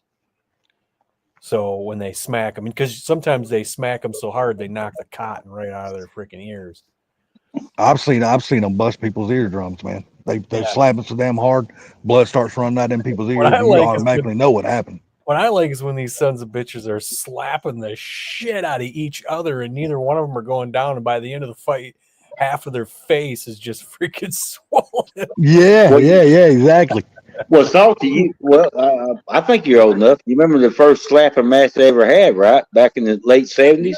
Hi, what's going on? No, I don't remember that one. Geraldo and the wrestler that slapped and busted his eardrum. You ain't never seen that? I think I remember hearing something about it, but I don't think I've ever seen it. Yeah, he said, Geraldo said, well, it's all fake and blah, blah. He said, you think this is fake? Pow! He just slapped the fuck out of him, busted his eardrum right in the hallway. Hey, did you see? I seen online that chick in the WWE freaking injured her knee. Oh yeah, that happened just the other night. Yeah, on Monday Night Raw. That was a bad injury, dude. Yeah, and she wasn't. That was not like an act. She was like, "Ow!" Oh, she was screaming bloody murder, dude. And the other two girls were like, they kept having to do the act. Yeah. They had to keep going. Yeah. It's like until the ref. You'll always know when somebody actually gets really injured in a wrestling match. You'll see a ref throw up an X sign. When he throws up an X sign, that means somebody actually got really hurt. They were still acting. I'm like, come on, she's hurt. Just give the gig's up. Just Now her injury was bad though, man. Holy shit. I was like, oh my Lord, I feel so sorry for her because I know that fucking shit hurt. Oh my Lord. And it was just like on a regular routine something that she does all the fucking time.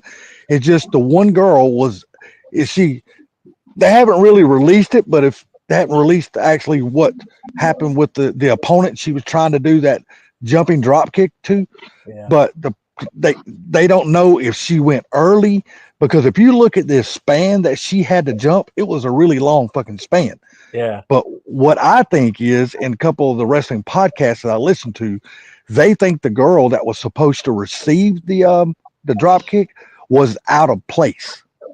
She wasn't where she was supposed to be when the girl went to do the drop kick off the rope. But when she done it, I mean, she was out of place, and they're out there doing that shit in front of a live audience. You know, you just don't say, "Hey, stop, get in this place." You know, they go for it, and shit happens, man.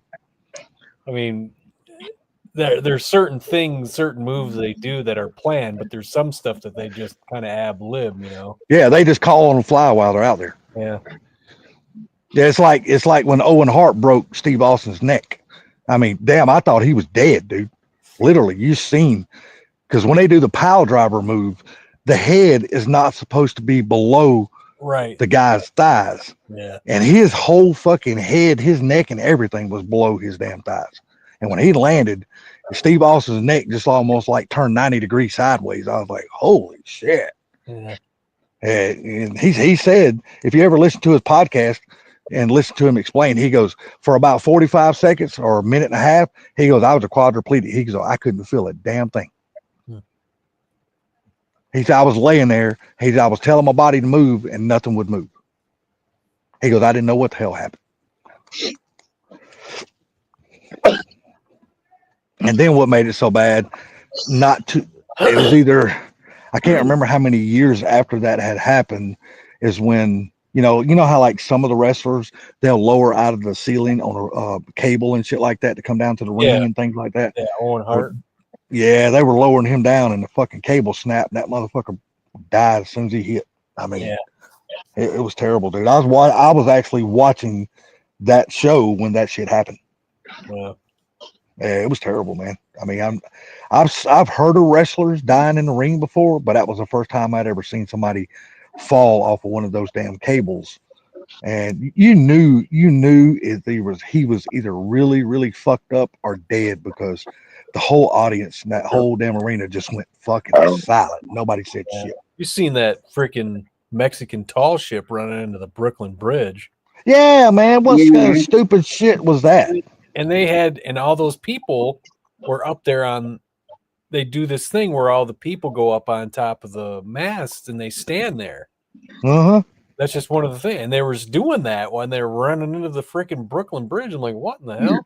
Did you see the car? Did you see the cars that was on the Brooklyn Bridge? They wasn't even stopping. They just kept on driving. Yeah. I was like, there's some brave motherfuckers right there.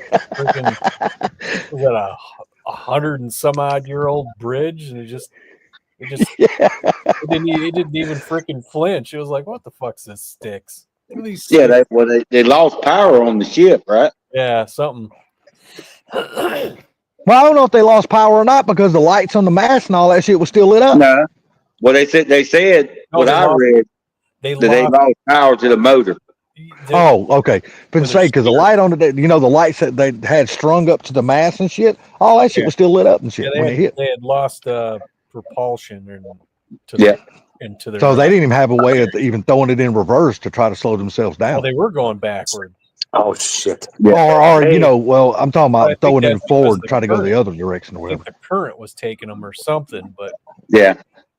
And they said that was a Mexican Navy ship. I'm like, really? If they're that old, they ain't winning no fights. No, that's another Mexican tall ship. That's just something that they, I think, probably train people on for special occasions and things like that. But Well, they tried to blame it on to start off with. They tried to blame it on DEI. It was a Mexican captain. That's bullshit. Yeah, no, lost power. That's all it was. Came out and blamed Trump for fire. It had something to do with the Coast Guard and the train. Yeah, I was like, they're like, what are you talking about, man? It had nothing to do with traffic control. Everything was in place. There was nobody around them. It was they just did something wrong, Yeah.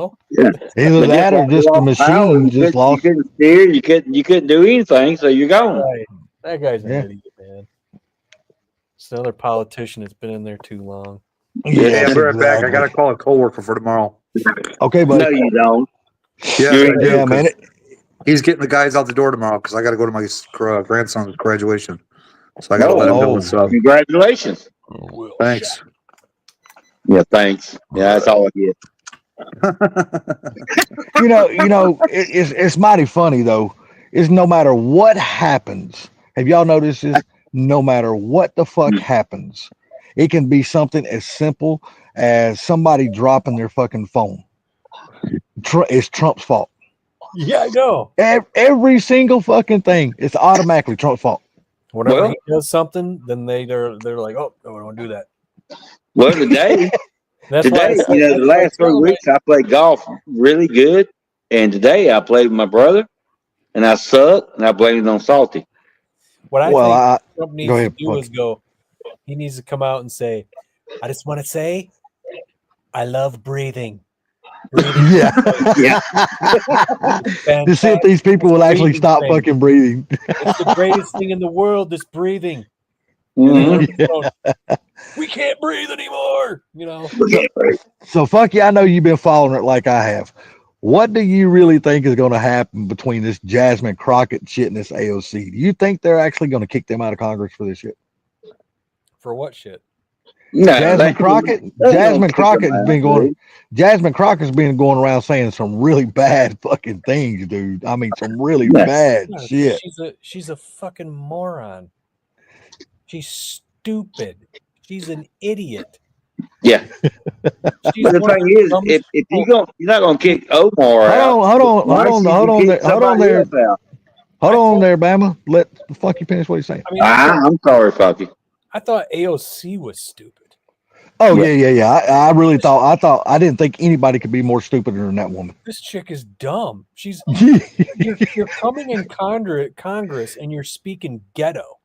Yeah, 100% ghetto, and she's not even fucking ghetto, dude. Yeah, she's not ghetto. I know. No, she grew up in a fucking really nice fucking middle class family, went to freaking college and all that shit. Yeah. It's all put on. That's called Jasmine crock of shit. Yeah, that's about what it is.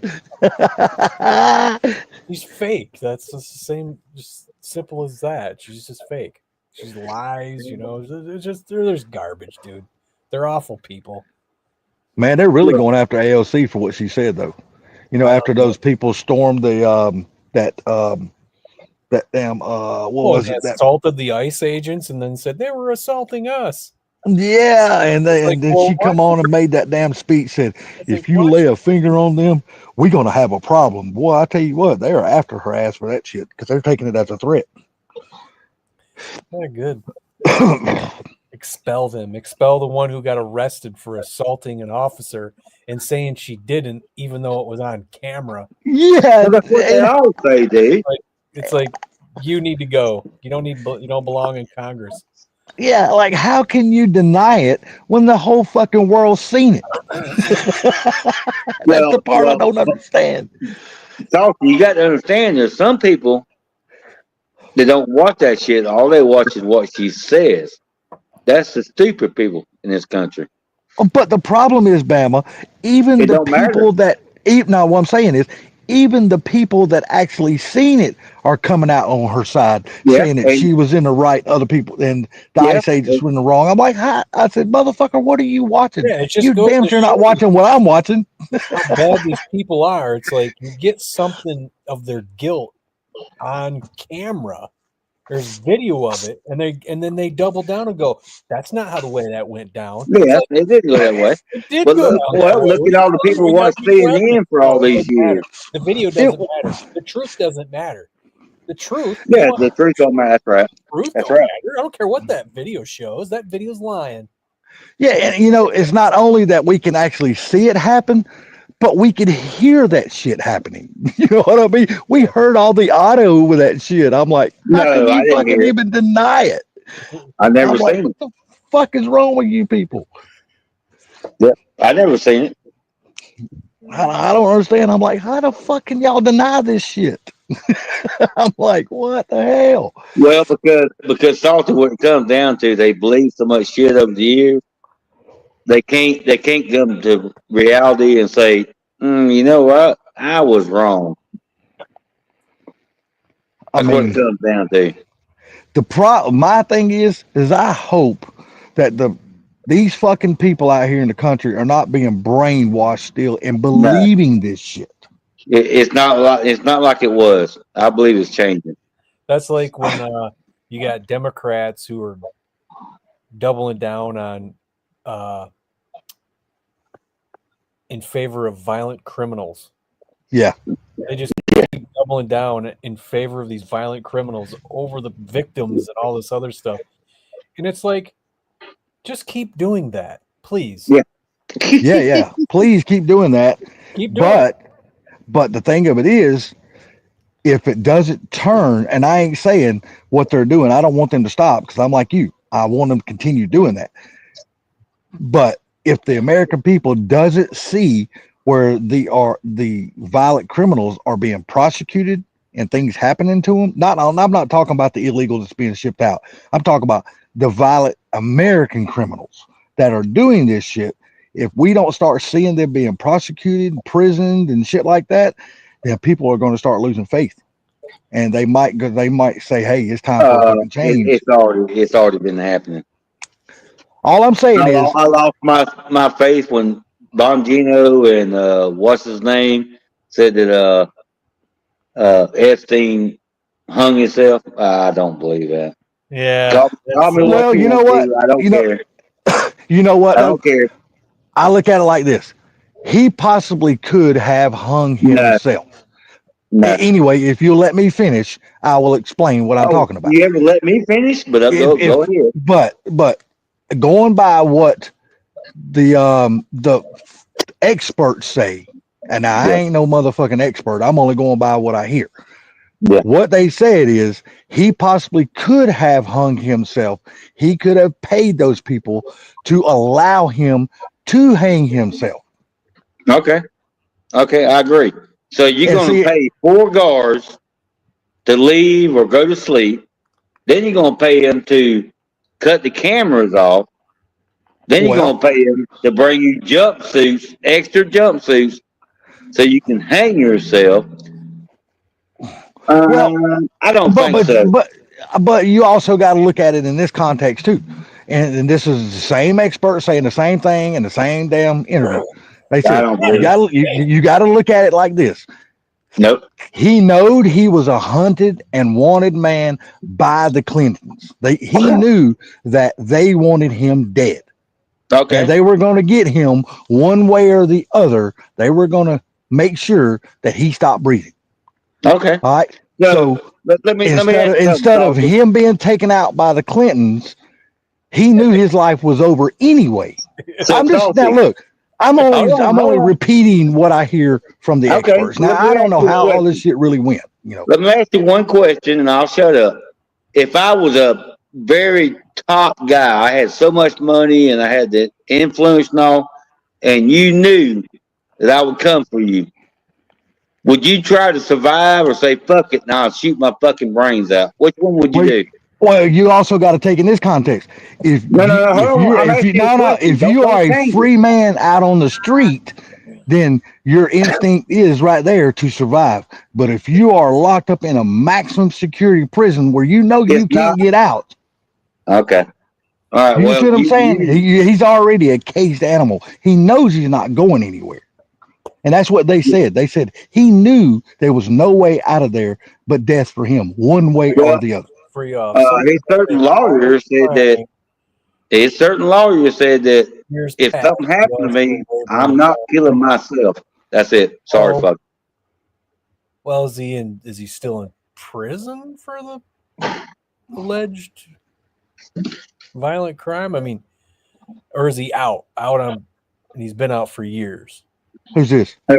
No, that's what Staying Domination's saying. Because if he's been out for years, I mean, a violent criminal. I mean, I wouldn't know if I label him that, but he's still a felon. You know, if it's a felony that he committed.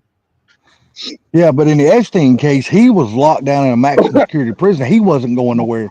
And like I said, I'm not saying that he did it or he didn't do it, but I'm just saying I understand why Cash Patel and Bongino said what they said. When you listen to This is the the way I look experts, at that whole thing. Is those two are going in there saying we're going to find out, and then they're like, "Oh, he killed himself." I'm like, "All right." Yeah, he's scared. I'm telling you, both of them. Somebody got them. They're scared. You guys, and why are you all of a sudden just like, oh, you know, so staunch in the fact that he killed himself? yeah, or like this other expert said, he said, or there's another massive cover up going on, and we won't know for years. It's a massive cover up. I'm sorry. You know what I'm saying? And that's what the expert said. He didn't understand why Cash Patel and Bonji don't come out and said that. He said there's a few ways you can look at it. He goes, but my personal opinion, this is what he said. My personal opinion, he goes, I think the government's covering it up because they don't want the truth to be out. That's right. So They don't. Because I can tell you who it leads back to, but I ain't gonna say it on here. well, there's no telling who it leads back to. Yeah, it's not in this country. Well, and that might, like, and that same one of those same experts says it might be because of all the negotiations going on with the tariff shit around the world right No, now. it's not the tariff. All I'm saying is what he said is there's a lot of stuff being talked about that nobody knows nothing about behind closed doors, and they might want all this shit covered up and kept quiet. Now, if Trump says he's gonna do or doing what he said he's gonna do, I fire both of them. See, what these guys are saying here, if somebody did something when they were young, people are young and stupid. If you're saying you got in a fight with a guy fell down, hit his head, and he got killed. I mean, that's a different circumstance than somebody who went out and like murdered somebody on purpose. You know? Yeah. And if they got out, would I label him a violent criminal? No, I guess you could say he's an ex-felon. because it Yeah. was a felony that they convicted him of, is what I would say. But there's people, dude, there's people that do terrible things and totally redeem themselves. Yep. They are. I will agree with that. You're right. You're right. But usually if somebody's like a malicious murderer or something, then they've had violence in their just growing up, you know. Yeah, the whole life. And that stuff happens. I mean, some people just aren't redeemable, but there are totally people who just redeem themselves, you know. And then there's this guy that Joe Rogan has on called Josh Dubin. I'm not really a big fan of his because he tries to find these people who are innocent, and a couple of things have happened. Joe Rogan even had a guy he helped to get out of jail on his program, and then like 3 months later, the dude was arrested for dismembering somebody. Oh my God! Shit. He was on Joe Rogan's show. When was that? And I'm like, this was a guy that should have never been released. And congratulations, Josh Dubin, for that one. Yeah. You know? So you got to be careful, man. Because, but no, Yep. people can totally redeem themselves, man. And they're never going to be violent again. I mean, if something like that happens, like he was saying, you know, somebody fell down and accidentally died. I mean, shit, man. I doubt that person is going to go. I mean, they're going to feel sick, but then there's sick from it and never do something like that again. But then there's people who are just nuts. You know? Yeah. And they live for it. You know? Well, I mean, I'm sorry. If you're young and you get in a fight and somebody's picking a fight when you knock them out and they hit the concrete and die, well, guess you're 18 years old. Guess what? Yeah. I mean, you didn't try to kill him. He gets out. So you get manslaughter. You come out and you don't never do anything again. That's the problem right there. They get out and they have a hard time finding a job. That's what sucks, especially with somebody who's really going to be good. You know what I mean? They want to be an asset to society and not, just some kind of burden to it, but because believe it or not, prison sometimes for people is a really change of life for them, because they'll go in there, because once they're in there, they can do all the college they want to. It costs them absolutely nothing. They can study whatever they want to study. They can learn a trade that they never had going into that place. But like you said, when they get out, it's hard for them to get a job, and I think it's unfair. And he was doing Freeway Ricky Ross, the guy who was the center of that whole crack thing that went down with the Iran Contras and shit. That he was the main crack guy that was selling crack, making millions of dollars a day in the 80s. Well, he went to prison, and they charged him. He had the 3-strike rule, and I guess they didn't apply that correctly. And this dude could not read. He goes into jail, learns how to read, becomes a lawyer, and figures out they tried his case wrong and gets out. Yeah. I mean, that's but the good thing about it is you can't try him again for that same crime, because that's double jeopardy, and that's not illegal. No, what he's saying is he learned how to read and how to fight. Yeah. I understand what he's saying. The guy learned how to read, so he was able to examine his case for himself, and he learned that they tried his case wrong, and he was able to represent himself, went back to court and beat it, and was able to get out. Yeah, I get that. But you cannot try somebody for the same crime twice, because that is double jeopardy. And that is illegal in this country. Yeah, but he was already convicted, so it don't matter. Well, I get that. But I'm glad to hear stories like that, where people go in and they learn that kind of shit, whether it be becoming a lawyer or learning some kind of trade skill or whatever. And then they come out and they actually find success. I love hearing those stories, man. He was in prison. You either become a better criminal or change for life. That's right. I was going to say that. It's like, either you're a better robber or you're not. I mean, you look at that story of George Young. That movie Blow. Mm-hmm. Oh yeah. Well, damn. What's his freaking name? Johnny Depp. Yeah, that was an awesome ass movie, dude. He always said he went into prison with a PhD in or something what was it? He went in there with an associate's degree in like dealing weed and came out with a master's on how to deal coke. Yeah. Yeah, but his masters failed because he never learned his lesson. He always got well, caught. he got high in his own supply, man. Yeah, that's right. That's right. You can't do that. From a third strike rule. Yeah. That's almost like Scarface, you know. On the You know, that was a cool ass movie, but if that dude would have played his cards right, he could have owned the cocaine industry back in those days. I mean, you know, we all know it was just a movie, but just in theory, if you had thought about it, the dude had such a big damn empire going. He got too damn big for himself, and they took his ass out. That was the Tony Montana. Yeah, man. That's why the mob said, don't do no drugs. You can do the women and all the other stuff, but you can't in the gambling, but you can't do no drugs. Yeah. He just got too big, man, and he started telling his suppliers, "Fuck you, I'll grow my own," and that's what he did. And that's like you started infringing on their territory and taking customers away from them and money out of their account, and that shit don't mix too good. And that shit don't work. It's like when they damn raided his house and took him out, boy, they brought the shit to get him, didn't they? Holy shit. But he had a hell of a bunch of guys protecting him. You know, damn guards all over the place with machine guns. Still didn't help him none. I haven't watched that movie in a long time. I need to go back and watch that movie again. What, Scarface? Yeah, I haven't watched it in a long, long time, man. Probably 30 years. I don't know if it holds up, but I like it, man. It's just like that movie you said, Blow. I haven't watched that in many, many years either, but it's just a damn good movie every time you see it. To me, I like it. I'm not really for the actors, but I'm all about the story. If it's got a good story in the movie, I like them.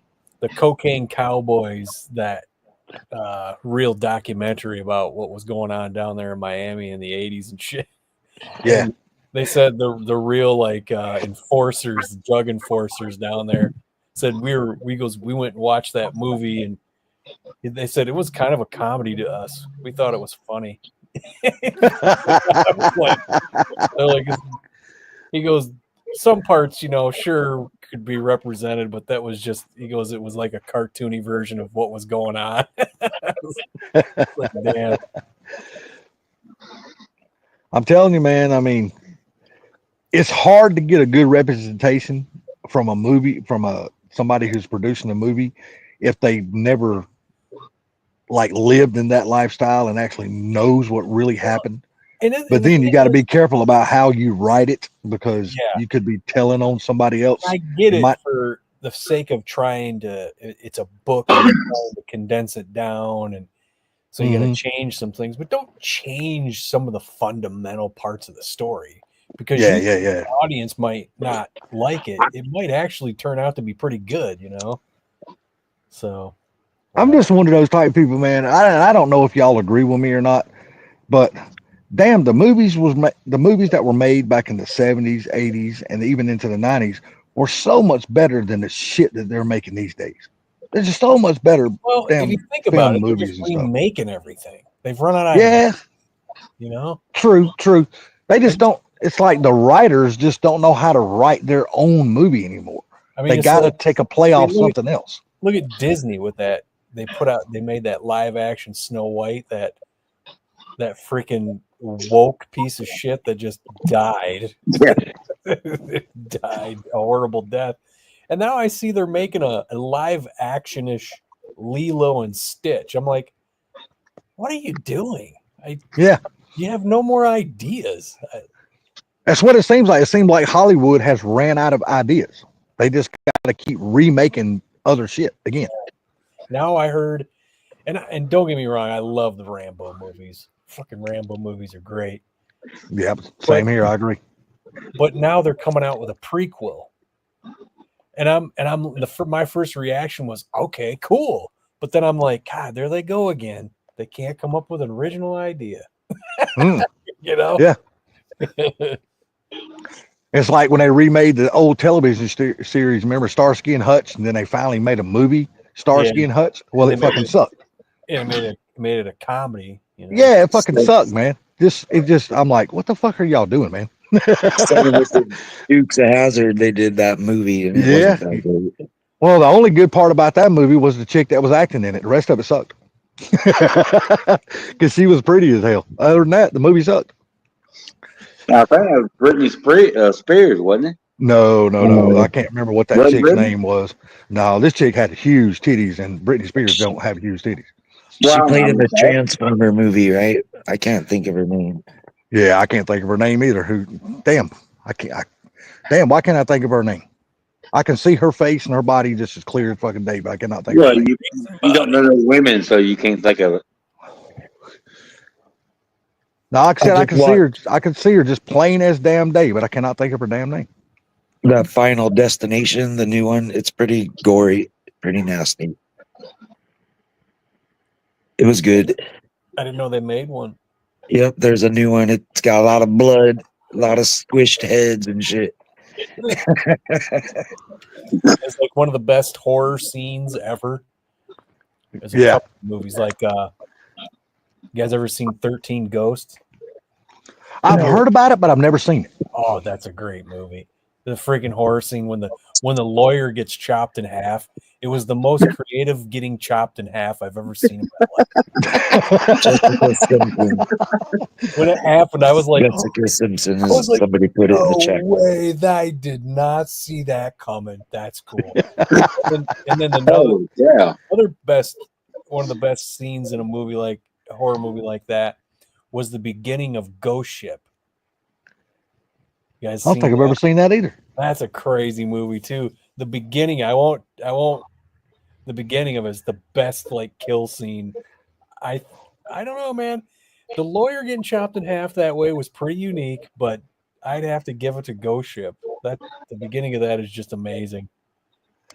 Yeah, You're just sitting there and it happens, and you're just like, "Holy shit! No way!" I mean, you're just like, "Wow!" What was the old movie? Old Men in Country. You remember that one? No Country for Old Men. Yeah. Yeah. I like that. Man. That was a good movie. Yeah, that was pretty good. There, Josh Brolin, he did. Was it Serpico? I think so. Yeah. That was a pretty decent movie. You I ever thought see it that was television series that come on called Hell on Wheels? No, You need to go watch that television series. It's a really good television Bruce series. Dickinson song. Hell on wheels and the brakes won't hold. I love the beginning of that movie. Yeah, That movie right there to me is fucking awesome as shit. It's hard to steer when the devil's driving. Hell on wheels and the brakes won't hold. I'm gonna have to put that in a short. What? That song. Oh yeah, that's great. Hard to steer when the devil's driving. Believe it or not, I was watching fucking Kiss videos last night. I don't know why, but I was. Did you ever watch? It's funny when you watch "Lick It Up" today, because that was the video that they did to reveal to the world their faces. It was the first one without makeup. I was watching the original Lick It Up video last night, though. They still had all painted faces and stuff on. No, that's not true. No, the one I was watching, they all had painted faces. They was all in their gear and stuff. No, Lick It Up was a video where the first time they ever were on camera without their makeup. You think so? I absolutely do know so. That's the okay. Hold on one second. That album they made, Lick It Up, that was their first album they made without the makeup. All right, hold on, let me show you something. I'm going to send you something then. Hold on a second. Because in the beginning of that video, it's just showing them walking from the waist down. And then when they go, lick it up, they bring the camera up to their face.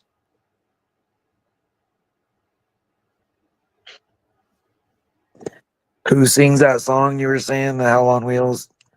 Bruce Dickinson. Bruce Dickinson. Because I just punched it in YouTube and got some movie and theme song, but I don't think it's the one. Bruce Dickinson from his album Tattoo Millionaire. He's the lead singer of Iron Maiden. He had solo albums. That Tattooed Millionaire is fantastic. That freaking whole CD, that whole album is awesome. Because he's got, what's that song by? Is it David Bowie? Ah, forgetting the name of it now. All right, I found it.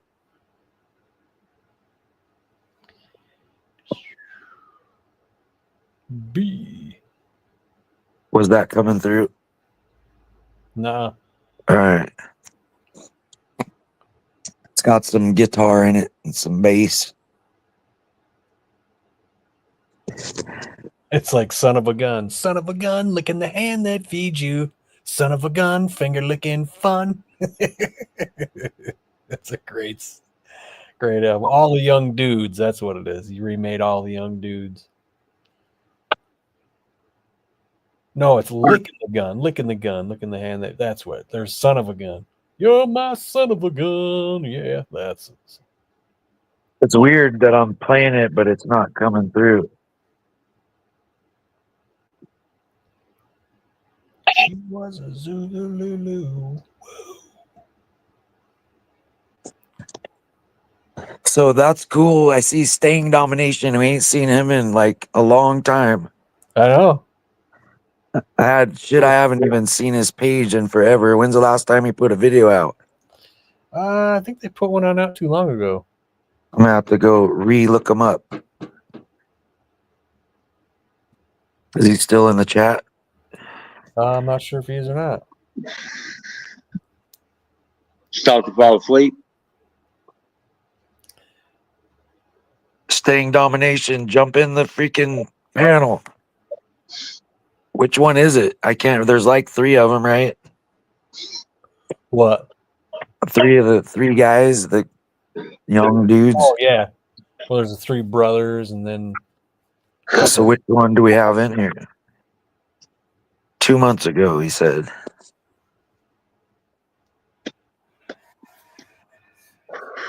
Did you guys just give up on shit for a while, or just no projects going on?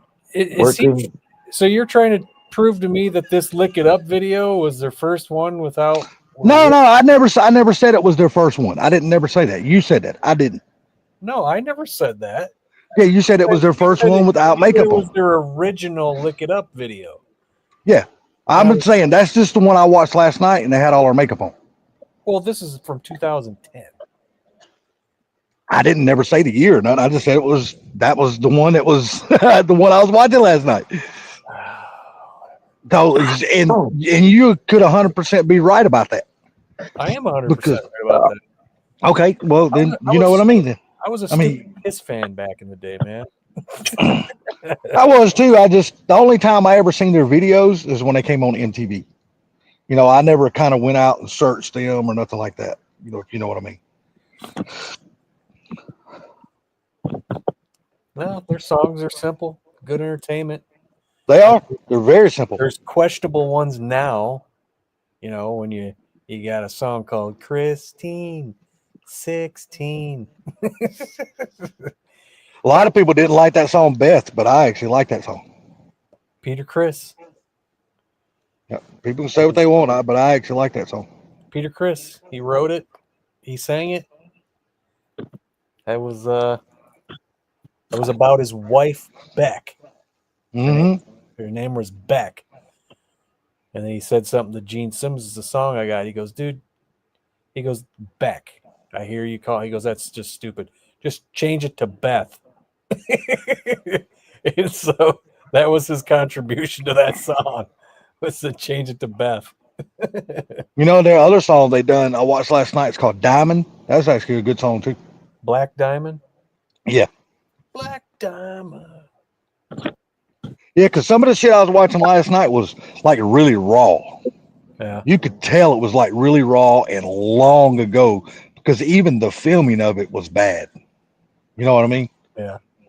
It was like from 1977, 1978. It was really good stuff I was watching last night. I saved a bunch of those videos last night. Like one of my favorite songs they do is I Love It Loud. It's a good song. Another one is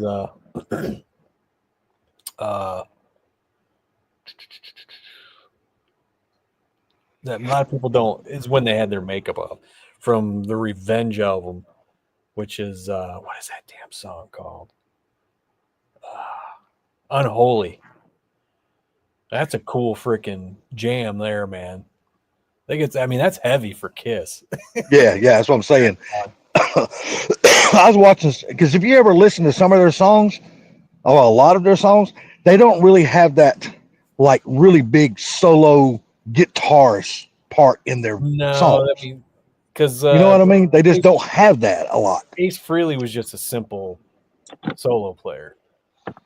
Yeah, Paul Stanley, I think he was just always more or less the backup guitarist. Yeah, he's just a rhythm guy. Mm-hmm. I mean, don't get me wrong. I'm a huge Kiss fan. I like them, but I don't know. I just really didn't. I guess when I started getting into rock and roll, like heavy rock and roll, like what I called heavy back in the day. I know it's not your type of heavy, but my type of heavy is like back in like 83, 84, which I know you were like a young ass squirt at that time. But like 84 was the hardest concert I ever been to in my life. Well, back in that at that time, because I went to the Ozzy Barker the Moon Tour and the Motley Crue Shout at the Devil is when Motley Crue was opening up for them. Okay. And that was in 84. And you got to remember, I was only 14 years old. So to me, that was hard as shit. You know what I mean? That was hard. Yeah, no, I got into thrash music, man. That was it. Testament, man. To me, that's the greatest band ever. Well, see, when I went to that concert, it really opened up my eyes to a lot of other bands that were playing that I never had ever heard of at that time. You know what I mean? Right. I mean, of course, we all have heard of Van Halen at that point. But then, you listen to other bands like back in those days, I wasn't into like Dio. I wasn't into bands like that because I'm still not just, into Dio. no, I'm into Dio. I like Dio. I'm a huge Ronnie James Dio fan. Never got into it. Staying Domination might try to jump in here. Throw that link on the chat for him.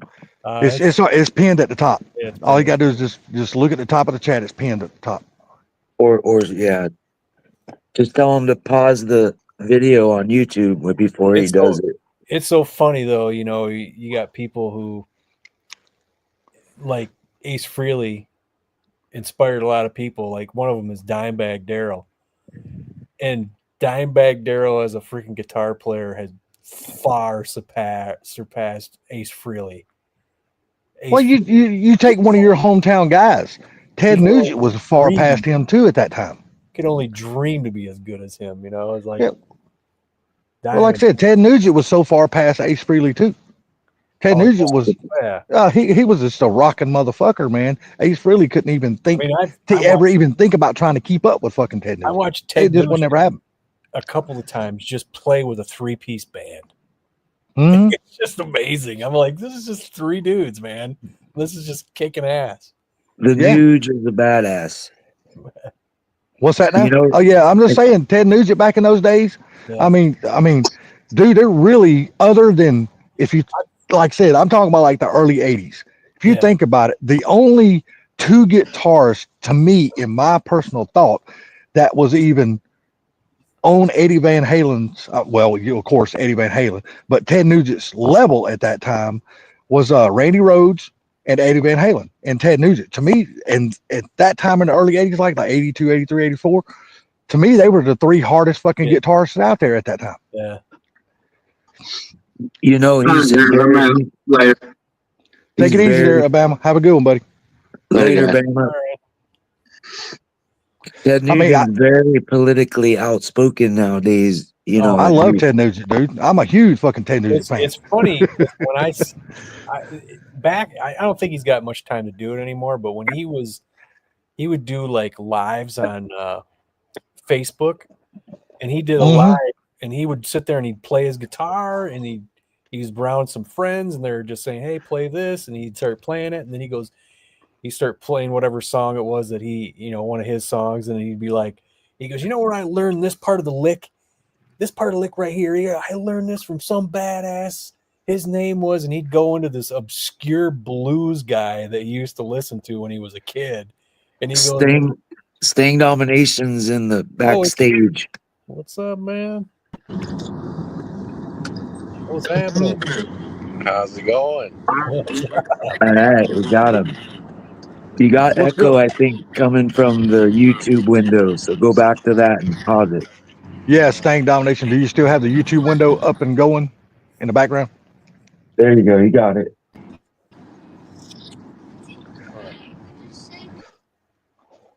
Perfect. I think. We're thinking.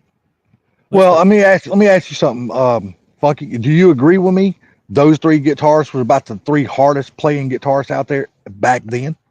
I don't really know of any other guitarist that was on their level playing that hard. Yeah, well, I mean, hard and talented are a couple of different things. Well, all three of those were talented ass guitarists. Well, yeah, they were, but I'm just saying they were more talented than they were like heavy, because there were heavy bands back in there. They're heavier than them. Of course, Metallica came out about '83. You know. Yeah, but Then Slayer, and they were heavier than anybody. Oh well, yeah, of course, Slayer. They were back then. I don't know of anybody that was heavier than they were. You know, Slayer still to me is it's hard to beat Slayer. I mean, it's just Testament freaking whoops awesome. her ass. Well, I agree, but but Slayer is still like our first introduction to any type of music like that back in those days.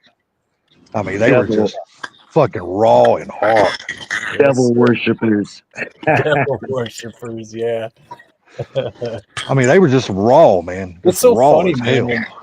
It was so funny when there was this kid who goes around. He's a big like, you know, metal fan. He was a young kid, and he was always interviewing these rockin' or these thrash guys. He had this interview with Tom Araya from Slayer. Oh my god, dude. That was one of the greatest interviews I've ever seen. He was so jovial and nice to this kid and answering all his questions. And kid was asking him about, you know, heaven and hell. And he goes, well, I have a lot of songs about hell. he goes, unfortunately, he goes, I think hell is here right now on this planet. He goes, and it's just a sad state of affair. I'm like, wow. You know, he got all down, and then he started laughing and oh man, it was a great interview. I was like, holy shit, man. And this is a guy who wrote, you know, Angel of Death. And yeah, well, just their album art is just off the hook. Yeah. I still think when we're just talking about one band in particular, like Metallica, I still think that their best album to me that they've ever made was Master of Puppets. I don't think they've ever had another album that would top that one. Yeah, that was a good one. I mean, I've heard all their shit, and I just don't think go. There's nothing they got that would. Ted Nugent started a live video on Instagram. What's going on? There you go. Oh, it's him playing. Like right now. Red River Station. 3-piece. Staying Domination, are you still on the panel? I think so. No, what's going on there, fella? How you doing, man? Just trying to keep up with life. I know we talking about music. I know we probably talking about music you don't know a damn thing about, but still. Yeah, that's right. But you know what though? You should know about it though. You're from LA. That's where they all came from, basically. San Diego, man. He's still from California, regardless. They all came from California. With me, I know of them because they're a household name. I just don't. That's not a genre I really listened to growing up. I don't know if age difference or what, but yeah. It's like it's funny because I'm not into like hip hop or anything like that, but at least I knew who these people were, who they were, you know. Yeah. But nowadays, when I hear people talk about this rapper or this R&B artist and stuff, and I'm like, I don't know who these people are. I don't know none of the people that they talk about these days. Literally, I have no idea who these people are. Blah blah blah. And I'm like, who? Dude, I'm telling you, for me, down here in the Southeast, because there was like a big thing going on back in the day where the the West Coast did not recognize the Southeast music or either the East Coast music. They just didn't recognize it. They didn't care for it. Well, I guess the But other thing is I don't listen to the radio at all. And yeah, usually you hear that stuff on the radio, and I don't even listen to it anymore. So no, I was listening to some interviews on YouTube the other day, and they were actually talking about that, like the rap and the hip hop from back in the day. And they said the rappers and the hip hop guys from the West Coast, they just did not yeah, recognize anybody from the East Coast because they didn't think their music was anywhere on their level. yeah, that's why they were always at war and two people got killed. Yeah. And like for me, like here in Atlanta, when Outkast came out, Outkast like blew this state to shit because I'm serious. I'm telling you, when Outkast came out, dude, they went nationwide. Yeah. And like they went nationwide quick too.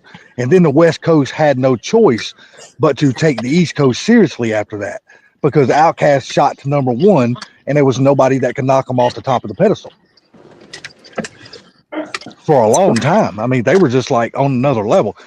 I mean, don't get me wrong, it's never my type of music, but I can respect a musician regardless of whatever they play, whatever kind of Yeah. music they're into. I can respect it regardless.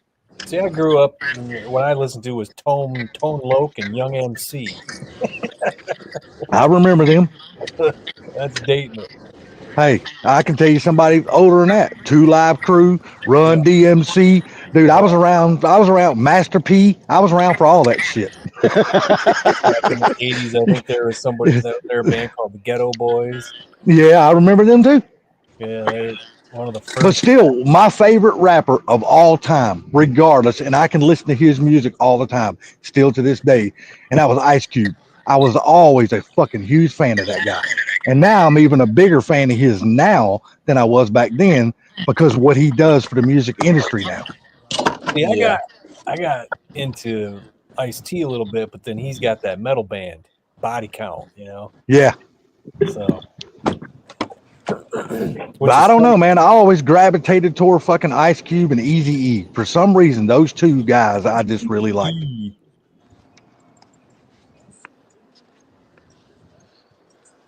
But it was a big Hey guys, war. It was a big rapper war back in those days, man. I mean, it was a war. East Coast versus West Coast. That was some serious shit back in those days. we're Yeah, taking your nowadays, part. rap All is right, I just gotta get out of here for a bit, guys. All right, therefore, take care, buddy. Staying domination. We'll catch you on another day. We'll get you out here once you get this sounds figured out. good. All right, guys. Later. So y'all You're got a right. bunch of content filmed. Y'all just can't find the time to edit it and get it posted, huh? Yeah, so like like when Funky posted his Coyote swap, we have a video of ours. Like we bought a motor for 2,500. We've been going to Ford buying stuff, all new, like all piston rings, everything, all hardware and everything. And we got the motor built. It's just we haven't had any time to post because of the work. Come over here. And it's been we got that. I think we have a couple other videos of other cars, and then with that Coyote motor, we have a swap for that. So that one is another thing within the show. We have everything for that car. It's just with the construction stuff, it's been taken over, and we haven't really had time. And then, having to do daddy duties as well. Yeah. We all got kids, so we having to. Our women are having to go to work or whatever they're doing somewhere in school. So. I'm just glad to see y'all all made it through COVID okay out there, man, because y'all state was hit pretty damn hard with that shit. Yeah, it's definitely a lot. It's a lot in rent and everything else. Yeah. Well, did y'all ever get y'all a shop built? No, we that's another video we just got. We have we just purchased a lift like 2 months ago. We got a video on that, building that up and putting that up. You say what? Oh, well, cool, man. That's Lift, cool that y'all got a lift. That man, that's gonna change the game for everything right there. Oh, definitely. It's definitely a game changer. Like it's not as good as Brutals, but it's something. It's not in a what is that, a farmhouse setup. It's outside, but it's definitely, we started on dirt, so it's definitely a Yeah, no game kidding. changer for us. Well, I like the idea of a lift being outside anyway, because when we all go buy these projects and shit, the first thing we want to do before we bring them into our shop Clean is it we up. want to clean. We want to clean them, get all the Yeah. rat turds, spider webs. Nobody wants to bring that shit into their shop. So if No, you got to so lift, if you what got to you lift need, outside, that's what you great. need, You can wash that shit outside. what you need to do is have a lift outside and a lift inside. Well, I agree, 100%. A lot of us 100%. don't have that type of money. I know, Yeah, I agree. Or the space to put that shit in too. Yeah. right? Yeah. We definitely plan on building a garage, but as of right now, we're like, hey, we just need something now. Let's get it. I think we bought it off a local guy out here, and then we just put it up ourselves. But That's cool. That's yeah, cool. That's cool. we were supposed to be done How with a coyote swap a long time ago, but I don't know if you guys have been on the Instagram part, but that we had a drunk driver hit we had an '84 coupe, and we were getting it ready to swap. We had some cheap fuel system. I forgot what it's called. It's like a $900 kit. Hold on, baby. And then we put it at our cousin's house, and we parked. was that, me or him? No, I think he went out. Must have hit a. Sorry, phone lock. Oh, But Yeah. what I was saying is, like, we had the cheap fuel system, or not cheap, but more affordable. But we end up having it at our cousin's house on the street, and then he woke up one morning. He's like, "Hey man, your guys' car is in the driveway, like in the the drop down from the curb." He's like, "It's in the yeah. driveway." We went out there, and then the whole front end was all smashed. It was a drunk Damn. driver. Oh shit. So we end up having to search for another coupe. Found one like in LA. It was 2 hours away from us, but we Yeah. ended up doing that and having to restart everything. So that put us on the back burner with that. And now we're having to fight his insurance because I didn't want to hassle the guy and be like, "Hey man, hit and run. You were drinking and driving." I was like, "Hey man, I believe in good karma or whatever anybody calls it. Just like, hey man, I know what you're doing. You're drinking and driving. It's Yeah. a 2-lane street. Let's just handle it and figure it out, and then get it going." He was like, "Oh, I could pay for the car." I was like, "Nah, I don't know if you're going to be able to pay for the car because it's not just it's not a regular car for everybody to just up and buy. Yeah. Exactly. No. It doesn't." Exactly. Yeah, 84 coupes. You just don't find them everywhere no more. Yeah, and I don't know if it clocked over, but on the Carfax it was 80 I think 87,000 original miles. So I was like, man. Oh, that's low. Holy shit, that's low mileage. Yeah. So we ended up going. He ended up just telling me to, just go with him on my insurance. So we did that, and his insurance, they just been fighting us for the past year. Jeez. Damn. So that car's been parked at our cousin's house, just sitting. They're trying to salvage it out, but then I think they're only willing to pay like $4,000, and that's out here in Cali. So in Cali, we try to give them comps. I guess with insurance, you're supposed to give them comps in your area, and everything like beat ones are going for like 8 to 10. I'm like, man, we're not gonna be able to find nothing anywhere out here. So we ended up having to buy a shell because that one was in working order. Everything worked on the car and everything is nice. I was like, we just buy a shell and start over. So that one is on in the line of all the cars we're doing. It's just hard because everybody's schedule overlaps. So mine it'll be my lady works, say Tuesday, Thursday, and then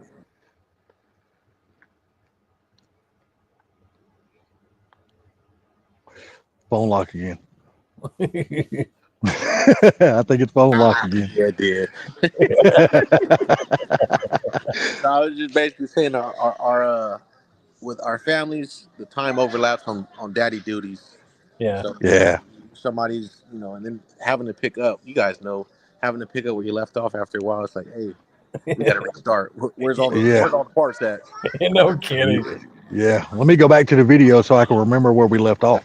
I don't know how many times I say I'm gonna really write this stuff down and put it in bags and stuff. And the problem is I'll put it in one spot, my dad will move it in another, and I say, "Where's the stuff?" And he goes, "I don't know, you had it last." Yeah. Yeah. What do you mean, man? Life. Well, I'm glad y'all got y'all a lift though, man. I mean, I'm real happy about that, man. That's cool. Yeah, it's definitely scary because we did it all ourselves. And obviously, with us being in construction, we trust our work. We know what goes on. We kind of over engineered for it, but it's just the fact of, all right, well, it's our first time with a lift. You know, if Yeah. car goes up and it wants to come down, we're going to be under it. So, but Yeah, see, we got to edit a I'm bit. not. I'm personally not a fan of 2-post lifts. I hate them. I prefer a 4-post lift all day long because I just feel safer knowing I got 4 legs up under this damn thing Oh yeah, instead of 4 little arms sticking out. yeah. We got the 2-post lift and that the footing we built because usually you're supposed to have like I think an 8-inch anchor bolt for the 8-inch, going around, but it's like man, usually slabs are 4 inches thick, so it's like we kind of over engineered like with 2-foot footings on those. So it's like a 2 foot by 3 foot wide and then like 2.5 feet deep. So it's like we kind of overdid it, so we don't have to ever worry about hey look this shifting. Yeah. Yeah, see, ours down here for them to be legal, it has to be 4 foot by 4 foot by 5 foot. Oh, that's very trustworthy. Yeah, that's the way it is down here. That is the code down here. So But then you got those ones like The one on 417 Fox has. He has that Max Tracks. Is that what they're called?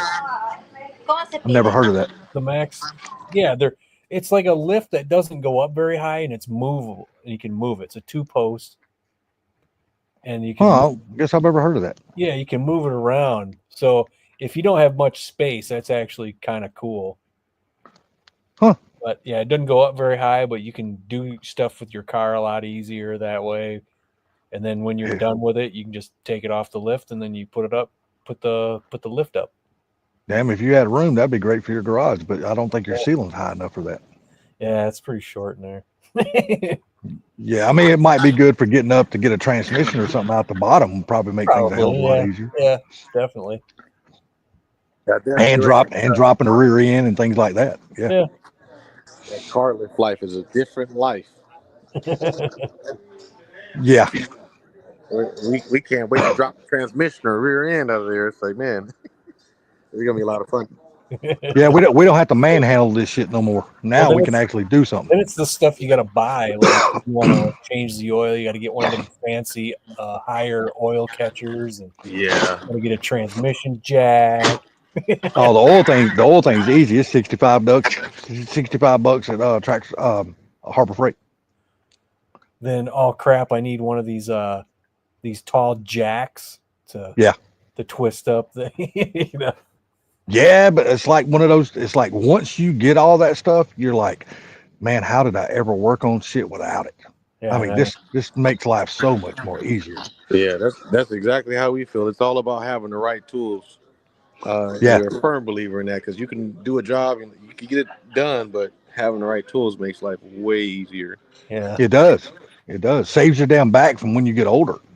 I mean, I know the work you guys are doing probably ain't helping none on your back, but when you're picking up heavy ass car parts and shit, like especially like back in the day when I didn't never have nothing but jack stands and we didn't even have a damn slab or nothing. We was working right on the dirt, and I was damn taking out T5s on my chest and sliding them out from under the damn car. That's the way it was back in the day. back in the day when my dad was freaking pulling engines out of stuff and made me come out and pull engines with him out, and we're out in the woods, obviously. Hell, we didn't even have a cherry picker, dude.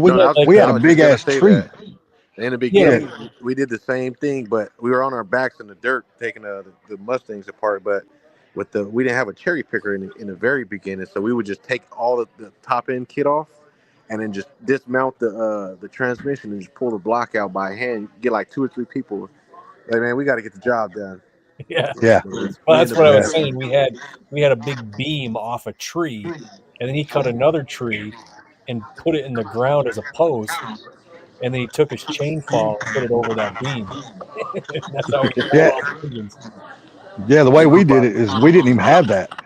I mean, don't get me wrong, we had a shop, but that was my dad had his own electrical business, so he wouldn't allow me to go in there and work on my cars or nothing. So he said, if you're going to work on these cars, you're going to do it just like I did it. So we found a tree with a big ass tree limb. We put a chain around it, put a come along around that damn thing, and we push the car up under the damn come along, raise the engine up, then push the damn car back, and let the engine down on a tire.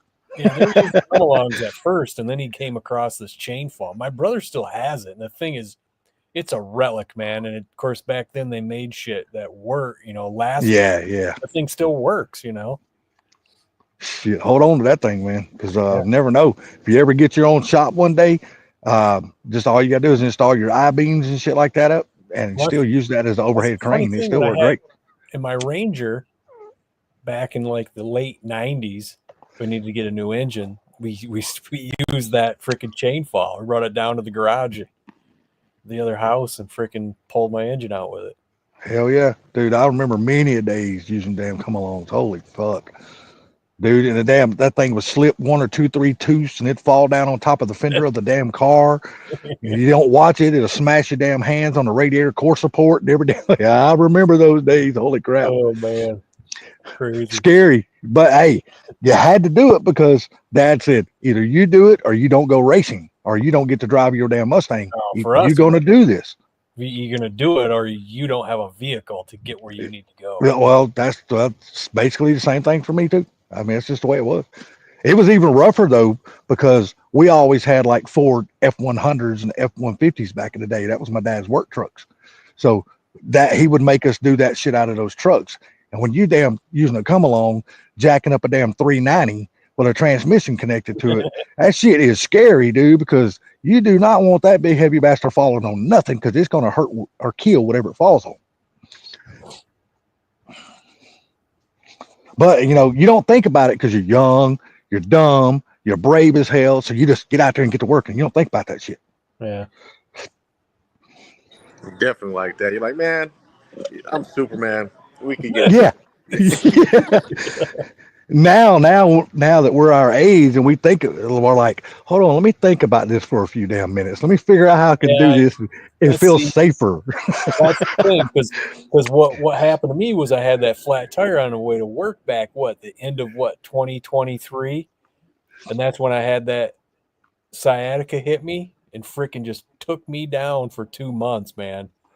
Wow. That was rough. I mean, that was the most debilitated I've ever felt in my life. It was.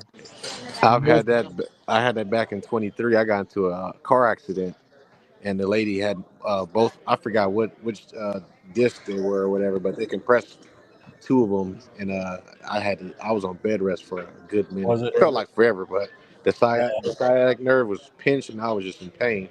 They had me on they tried to have me on some type of I don't know if it was some type of pain relievers. I was like, nah, I don't want to take that stuff. Yeah, see, I was the first time I went to the emergency room twice because all of a sudden it was hurting me for a while, and it just shot.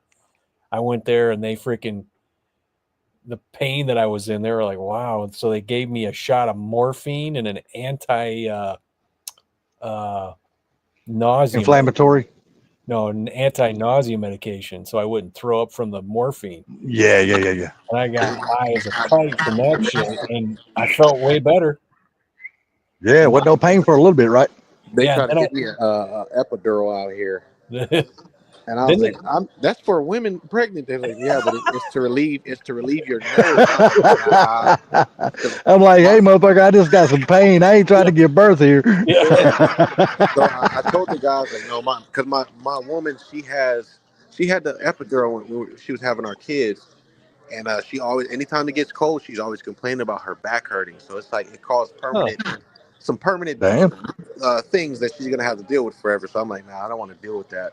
So I just went to the chiropractor for a while, and then I started doing the I forgot what the needles are called. It was the needle ones. Acupuncture. Yeah, acupuncture. Oh, okay. Did that for a while, and the chiropractor, and then I just ended up having to crack my own back when I get home. Well, see, I went to the chiropractor because I don't trust them anyway. But I got massaged, and that freaking helped. That lady made me feel ass bones. I didn't know her there. And but I had to go to the freaking emergency room a second time because I hadn't slept in like 36 hours. It was more than that. Way more than that. I think it was like 40, 48 or something like that because I just couldn't sleep. And I went into the emergency room early in the morning, walking like a freaking 90-year-old man. And as I'm walking into the emergency room, the guy says, "Sir, do you need a wheelchair?" I was like, "No, I'm almost there." And he goes, "Oh, I gotta ask. I go, "What?" He goes, "Do you have any weapons on you?" I go, "Are you kidding me?" I'm trying to have a hard time finding the sweet spot so I don't get shocked. I'm like, but I went in there. They gave me 2 morphine shots in each arm, 2 freaking anti-inflammatories in my freaking hips, and something else. And then I was high as a kite, and that's the said tire that was flattened on me. I had ordered, and I had to go to Walmart to get it. My dad's driving me around. I'm just high as hell, just like, I'm in Walmart trying to deal with a guy. I had to go to a doctor's appointment after I went to the emergency room. I was trying to make it to my doctor's appointment. I couldn't. I said, I can't take it no more. And I go in there, and the doctor's explaining some stuff to me, and I'm sitting there going, I said, "I'm sorry. Could you hang on a second? Can you say what you just said? I'm following you, but I'm really slow right now." And he goes, No. I understand. It was, oh man, that was crazy. And I finally got to go to sleep after like almost 48 hours or something like that. It was crazy. Yeah, but did you feel worse when you woke up though? No, After being on the morphine and stuff like that? no, I didn't. I felt fine. And I know the last time they gave me morphine for my ribs because they were hurting so bad when I broke them in that tractor and trailer wreck. When I woke up, dude, I actually felt worse after I woke up than before they gave me all that shit for that morphine and I went to sleep. Opiates don't affect me like it does. It's like when I had my knee surgery years ago, I could take 1,000 milligrams of Vicodin on an empty stomach, and all it did was basically did what aspirin does. It just takes the edge off of pain. I don't understand it. That shit just don't affect me. When I say I felt worse, I mean I didn't feel worse as far as the pain. It's like somebody just unplugged me from the world. Yeah, you know what I mean? I just felt like run down. I had no energy. I was like a hangover or something. Yeah, like a really bad damn hangover, dude. Yeah, I was like, what in the hell is going on here? That stuff just don't affect me like it does other people. It doesn't do much for me, you know what I mean? But when they inject you with morphine, obviously that's going to do something to you. But yeah, Vicodin and stuff like that, it really didn't do much for me. It's weird. I can't remember the last time I've had Vicodin. God, that's been years. Holy goddamn! And I don't like taking pain medication, but that was just an extraordinary. I never hurt so bad in my life. It was so bad. It was so bad, man. I mean, I was laying on my side of my chair. I had to lay on that side when I tried to sleep. I had to have compression on that side of my right side of my body the whole time. Damn. Crazy, yeah. Just to deal with it. But the masseuses and cold showers, those are the only things that help me. Well, I'm a big fan of the cold showers. I mean, that's all I take year round. I don't even use hot water, man. No, I turn the cold on and jump straight in the shower. No, I use hot water, but then like I'll sit there for the last 5 minutes and just in cold water. Yeah, so it boggles my mind how people they go in the bathroom and they turn on the hot water, and you walk in the bathroom after they've gotten out of the shower or something, so you need to pee or whatever you need to do. You know, the bathroom is still foggy because you're waiting on the fart fan to get all the damn steam out of the bathroom. Yeah, but you can just feel the heat in the bathroom from how hot the damn shower was. It's like you're standing in Florida. Yeah, like in a fucking sauna, dude. And I'm like, how in the hell do y'all deal with hot water so hot like that? Because I'm a cold water guy. I always have been. Even when I was a little bitty kid, my mom said I hated freaking hot water. Because you're always out taking a shower in the hose. Well, I mean, I did play in the damn yard when I was a kid, man, and that's just, people saying, well, it's not good to drink out of a water hose. I'm like, well, I should have died years ago Yeah. then, because that's Everybody, the way it was when I was a kid. They wasn't no video games sitting in the house doing all that shit. You got up and got your ass outside. If you want to drink a water, you go over to the water hose, turn it on, you drink the damn water out of the water hose. That's just the way it was. it's funny because I grew up in a rural area, and we had well water. Yep, same with us. We had well water. But every time we'd go to the city and I'd go down, we'd play with my cousins, and Water tastes like shit. yeah, it tastes like crap, but it would always give me a nasty headache. Yep.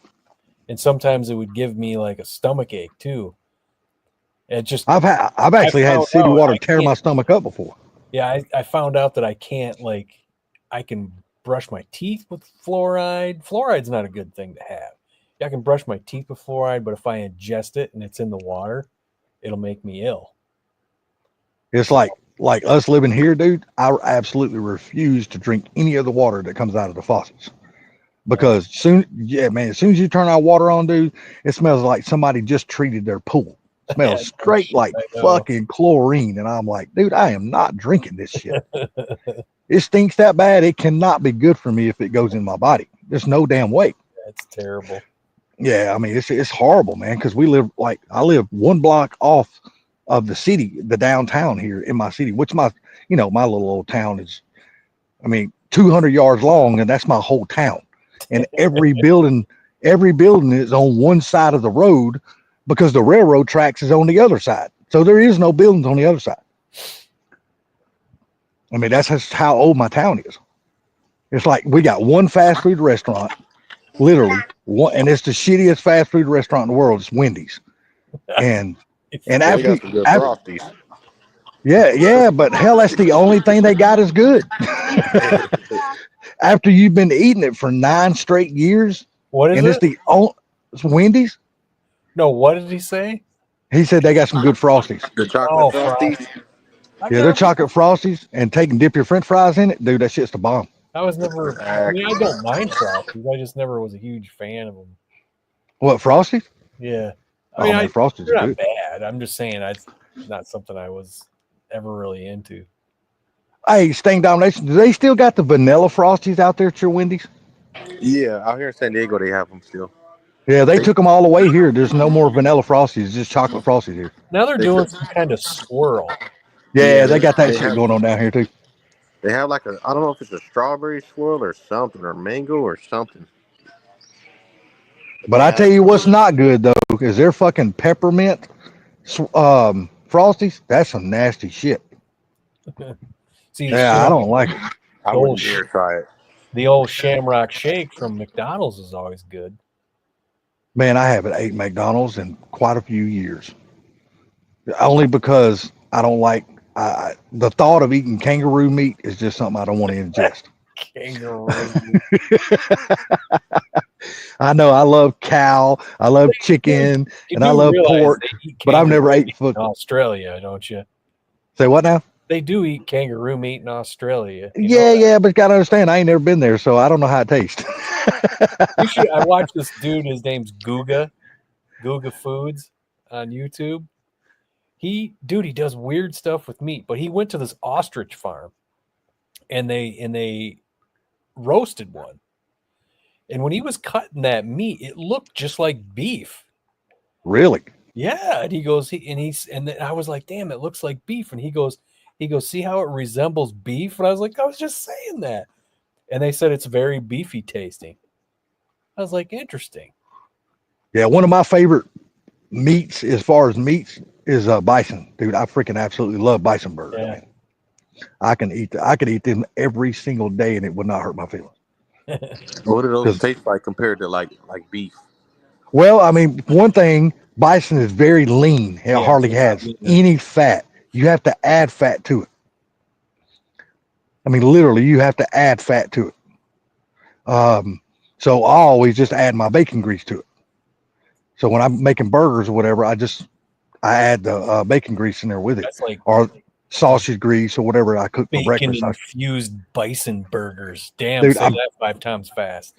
I'm telling you, dude. But the best way for me, the way I found out the best way to eat it, don't get me wrong, I love bison burgers and even bison steaks. But I love just crumbling it up like regular hamburger meat, like you're gonna make like a taco meat out of it, and then you cook white rice and you pour it over top of white rice. And I love eating it that way. Huh. Yeah, it's really, really good. Interesting. Yeah, it's really, really good. At least in my opinion. You know, there's some people out like I would never eat that shit. I'm like this. Don't knock it till you try it. If you like white rice, it's good. Yeah, And it's real healthy. it's like lamb. I've tried to eat lamb, and I'm like, I don't like lamb. I'm not a like, fan of lamb. I was like, I'm not a fan of lamb. There you go. I'm not a fan of lamb. Yeah, I'm just not a fan of lamb. I'm sorry. Everybody's like, well, you need to eat some lamb chops. I'm like, no, I don't. I've tried them and I don't like them. You know, you know, and everybody's like, I cannot believe you don't eat mushrooms. I'm like, no, I'm sorry. The thought of fucking eating fungus does not appeal to me. So I'm not going to eat it. Love mushrooms. Yeah, I can't do it, man. And some butter and a little bit of salt. Oh, man. I can't do it. I can't do it. Now I can eat it if, and I know this is not real mushrooms, and nobody's got to tell me that. But if you buy like the instant rice and it's got like the vegetables like the broccoli and stuff like that, and it's got a little bit of mushroom in it, I'll eat it that way. But as just far as me going buy mushrooms, cooking them up and stuff like that, it ain't happening. I ain't doing it. Yeah, I just ain't gonna do it. I'll eat almost any kind of vegetable, but what about meat? But I love meat. No, would you eat any type of meat though? Because I'm very like me. I don't know if I've realized with age, I've gotten real picky with the texture. No. Yeah, yeah. Texture's a big thing with me too. Yeah, see, the funny thing with me that I learned in the last couple of years is I can't eat anything with casings on them. So like Italian sausage or any kind of brat. And the reason being, for some reason, I don't know. I have no clue. But if I eat that stuff, and it took me a while to figure this out, if I eat that stuff, my body does not like it anymore. And I get like pretty nasty cramps and liquid coming out my ass. Oh my God, that ain't good. It took me a while to figure that out. Like breakfast sausage links, that I found that out too. Anything with it. And then I think my mom had said one time, you're like, well, just cut the skin off. And I'm like, yeah, I don't even want it touching it really. So then our work had this cookout. They cooked burgers and brats. And I ate one of the burgers. And then later on at home, I'm just sitting there going, why does my stomach feel weird? And next thing you know, it wasn't as bad, but the same thing was happening. I said, you can't even cook that shit on the same grill. Yeah. Of something else I'm eating. I said, that's ridiculous. So I don't know what happened to me. Just all of a sudden, I can't have that stuff anymore. I personally have never been a fan of brats. I'm just not. A lot of people like them. I can't stand. I've never liked them. Love them. I miss them. Yeah. I just going there though. I don't miss them that much. But like taking like certain sausages, like the red link sausage and stuff. I know it's got casing on it and you can't eat it. Yeah. But the old red link sausage, man, I absolutely love that shit, dude. I mean, I can eat I grew up on that stuff. That's why I like it so much. I can eat pattied sausage. That's fine. Oh yeah. Same here. Like Jimmy Dean and shit like that. Oh yeah. No casings on it, but yeah, I have no idea why that all of a sudden happened to me. I used Jimmy Dean and stuff when I make the sausage balls. Oh, them son of bitches are awesome, dude. Yeah. I don't know if you've ever made any sausage balls, but dude, I'm telling you, buy the Jimmy Dean sausage patties like you're talking about. You know, like comes in that round tube and you have to cut the tube and make your patties. I go back and forth. I'll buy Jimmy Dean. I'll buy Bob Evans. Yeah, same here. I'm the same way. But take like take like that sausage, crumble it up in a bowl, and take some cheese and mix it in, like just roll you like a little sausage ball, mix it in with some cheese, and then get you a frying pan with oil in it or Crisco, lard, whatever the hell you're cooking with, butter or whatever, and dip them in flour. And then just cook them on the stove in the pan. Take them out, put them on get a little plate with a paper towel, let them drain a little bit, eat them. Yeah. I promise you, you'll fucking fall in love with them bastards. They are Sounds almost freaking like awesome, sounds like a Scottish egg. dude. They're freaking fucking awesome, dude. A Scottish egg, you take sausage and you wrap it around a hard boiled egg, and then I don't think I've ever tried that. Then you put breadcrumbs on it, and then you fry it. I don't think I've ever tried that. It's like it's a Scottish egg. I think it comes from Scotland. It's an English thing. Sounds like something I would like to try though, because it does sound good. Yeah. I think I would probably substitute flour or either cornmeal for the breadcrumbs, because to me that just sounds like it would be better. It's like those things I make, those little pucks I make. I take sausage and put them in like a cupcake pan, Mm-hmm. and then I take one egg, put one egg in there, whipped up, and then a little bit of cheese. Yeah. I make those, and then I'll freeze them. Just throw them in the freezer, and then in the morning before I go to work, just pop one in the microwave. Boom, freaking good. I haven't had a cheese loaded burger in years. What now? A cheese loaded burger. You put 2 patties, you put cheese in the middle and smush the edges, and then cook it that way. And when you go to bite into it, it's just stretchy cheese. Sounds so good. It does. But what? So what is it? Have you laid off the cheese or something like that? Just out of curiosity. Who, Funky? No, you. No. Oh no, I haven't cooked on the grill in years. Ever since I got a woman that come along, she's very picky. I can't clean up. I can't cook because she's like, no, just get away. Man, I'm trying to help out. Why are you pushing me away? So what you guys need to do is, you and the fellas just need to plan a cookout one day and tell the women, hey, we are doing the cooking, y'all are doing the eating. Yeah, that's what we want to do, but it's just like we used to do it at the we call it the alley, where we mainly record all our content. Yeah. So what we would do is, that's Isaac's house. So we'll go to chill at Isaac's house, and we used to do cookouts. We get corn asada, chicken, and all that on the grill, and he would cook it, or one of us would try to cook it, and just schedules just not lining up anymore. He's got work, and then me and Torrin and our other brother Boog was doing construction, so it's like everything just fell off, and now we're trying to get back. It's like our neck's barely out of the water, because we're getting back into it, and it's like all our views and everybody, you fall off, everybody else, the attention span of everybody is. If you fall off, they're like, oh, on to the next. So it's like, well, we would average, I say, like 600 to 1,000 views, and now it's back to like 500 or less. Well, hell, that's still pretty good though. Think about it. Oh no, definitely. It's the thing about it too. When we first started, we would get like 50 views. But man, this is a lot, man. 50 people. And then we started getting some traction, and then that's when we're like, oh, 1,000. Oh, I think the most viewed video we got is like, I think it was a break one. It was like 30,000. I think last time I looked, but it's like, man, this is amazing. People are watching this stuff, and it's cool. And it makes you feel like it's a good feeling that you get from stuff like that. Yeah. But it's just, well, it's funny. I get more views on my freaking snack review channel than I do the Snacks channel now. And see, and I totally don't understand that, because your damn car videos are actually really good. So I don't understand that. It's all about who wants to see it. Yeah, it's all on who you're in the algorithm with, I guess. Because even with Brutal is, I personally like his channel. Like, it's one of the top Fox channels that I watch. Yeah. But it's just, I don't know. I think he's barely about to crack 100, and I think even with Caleb's at, I think he's like, he plateaued at 100 too. But it's just, I think it's just the crowd for it is just, I don't know if it's small or what it is, or just, I don't know. Because I know Caleb, he just specializes in Coyotes swaps, and then with Brutal, I don't know why he's at where he's at. He should have been way up there, because everybody wants to do budget builds, and that's what he specializes in on his, man, helping people out. Yeah.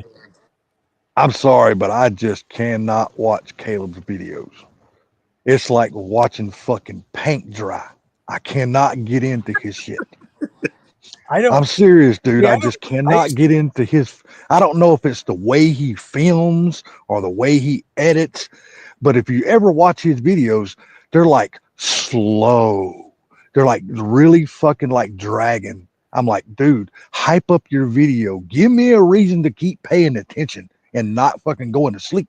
See, I always like their videos. The thing is, I don't really watch any Fox channels anymore.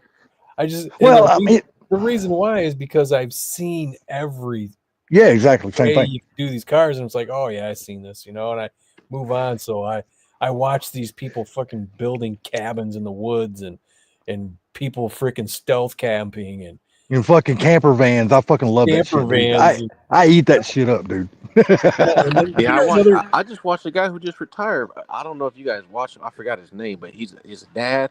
He has glasses and he does all this Oh yeah, wilderness. Outdoor Boys. Yeah, Outdoor Boys. That's what it is. And I Yeah. watch him, and I'm like, man, it's crazy. It's just like watching, 2 or 3 o'clock in the morning. You're watching the dudes and like the Indian guys building huts and making water flow through it. You get sucked into that. Even with me, like I watch Yeah, dude. videos on people He trimming goes- horse hooves. He shows you how to survive. That guy. Yeah. He Dude, just. I'm gonna tell you the videos I I'm gonna watch, take and my- they I'm gonna don't. take my son out in 22-degree below zero temperatures, and he just knows how to survive. He ain't afraid to do that. I'm like, Jesus, dude. Man, I'm gonna tell you the videos I watch, and you never hear them even speak in their video. Well, if you do hear them speak, you can't understand a damn thing they're saying anyway. It's like these guys and girls, they'll take this damn looking like straight steel thing, and they'll go out and start digging a goddamn hole with it. And next thing you know, they make a whole underground fucking house with it. Yeah, Oh, that's what I was talking about. The 2 or 3 o'clock in the morning videos. You see, Yeah. Yeah, and I'm like, you're like, oh shoot. yeah, I'm like sucked into watching this shit because I want to see what they fucking create. Because they're just digging a fucking hole with a piece of metal that's freaking ain't even hardly big as your arm, but yet they're steady digging this. And dude, they must have more energy than anybody I've ever seen. Because when they start digging, them some digging motherfuckers. That's all I gotta say.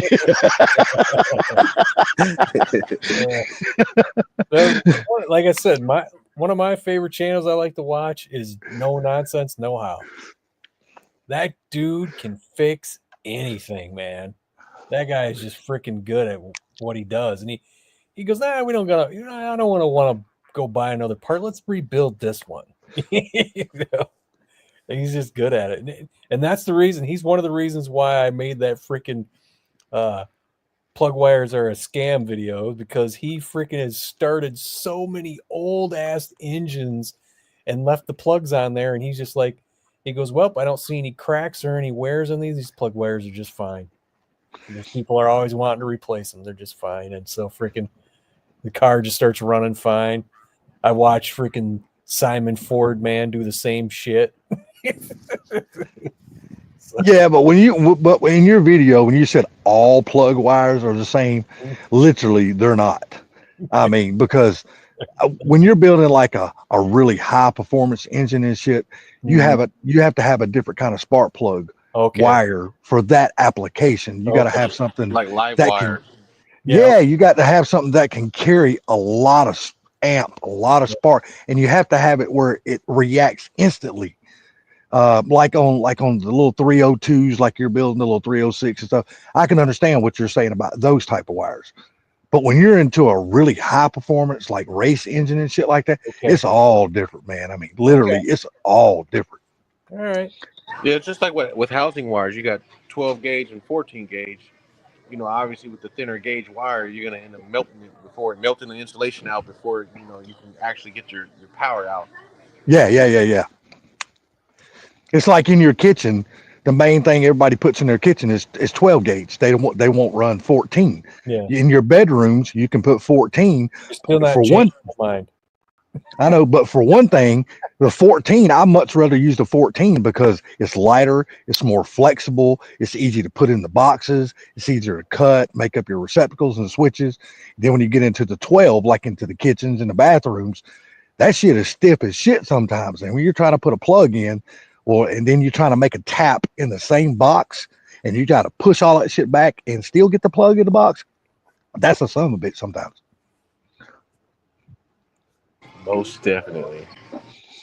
Yeah, I know about all the shit because my dad was a master electrician. So I ain't no electrician, not at all. The one guy we got to come on here that is electrician is Pinks. He knows about all that shit. I mean, I know the difference in the wires and what they're used for and stuff like that. It's just I was the hard headed motherfucker that never listened to my dad. I was out chasing those 2-legged deers that got me in a whole lot of trouble. That made me become a dad at freaking age 18. So Yeah, that's with everything though. And with life, I see when you're young, nobody can tell you anything, and you get older, you're like, dang, I wish I would have listened because I was a lot further off in life. I know, kidding. oh yeah, man. I remember some of the things my dad used to tell me when I was young, and I didn't think about it as I was growing up, like in my 20s and shit. But when I got married and I started having children, and then life really smacks your ass in the face, because there's a point in time where you're living your life, and then you start growing old, getting older and more responsible, and that's when life actually really slaps you in the face. It happens to everybody. It's just what happens. But when that shit really slaps you in the face, you start remembering them old things that your father and your mother and them tried to teach you when you were younger. Yeah, then it When sticks in more into your yeah, head. yeah, yeah, when you really didn't think you were paying attention, but here years later, that old saying just creeps back in your head. Man, my daddy used to tell me that shit when I was younger. And now I didn't know what it meant then, but now I know what that shit means. Yeah, I feel like with having kids, it's a timestamp. Like you're watching, like if you didn't have kids, 10 years pass by, you're like, man, it's been 10 years. But you have kids, you're like, dude, it still feels like I just watched you come out of the womb. Yeah. Yeah, yeah, no It shit, happens so man. fast. And that's the reminder that I see with having kids is like, man, you were just born yesterday. It feels like, or last month, and you're already 10 almost. That's Dude, I tell you what, wait till the day comes to when you're my age and you have 7 grandkids. yeah. With me, I've learned to take that any type of advice from older people. I learned to take into consideration now. Because when I was younger, I worked like a slave, just every day. Anytime I get opportunity to do some overtime, yeah, I'll do it. I'll do it. I'll do it. I get all the older guys. Hey, look, man, I understand you want to do the overtime. You're young still, but watch out, man. You're a new dad. All that time you're losing, you're using for the family, you're gonna lose it watching them grow. So I started Yep. taking that. And you know what? 100% they're correct on that shit too. Yeah, and then, like with me, like with older, like I watched it. It's called School of Hard Knocks. It's a young guy. He just goes and interviews like entrepreneurs, like millionaires. A lot of them say that they regret the thing they regret is being around with them, watching their kids grow, and that's Yeah. why I'm like I got to take all that into consideration and keep in mind with that. Time. See, it's like me. I know a lot of people don't like it, but I grew up watching it. It's like wrestling. I still watch wrestling. But then you go back and listen to some of these older people, older wrestlers, like back from the 80s and the 90s, when they Yeah. were on the road traveling so much and shit like that.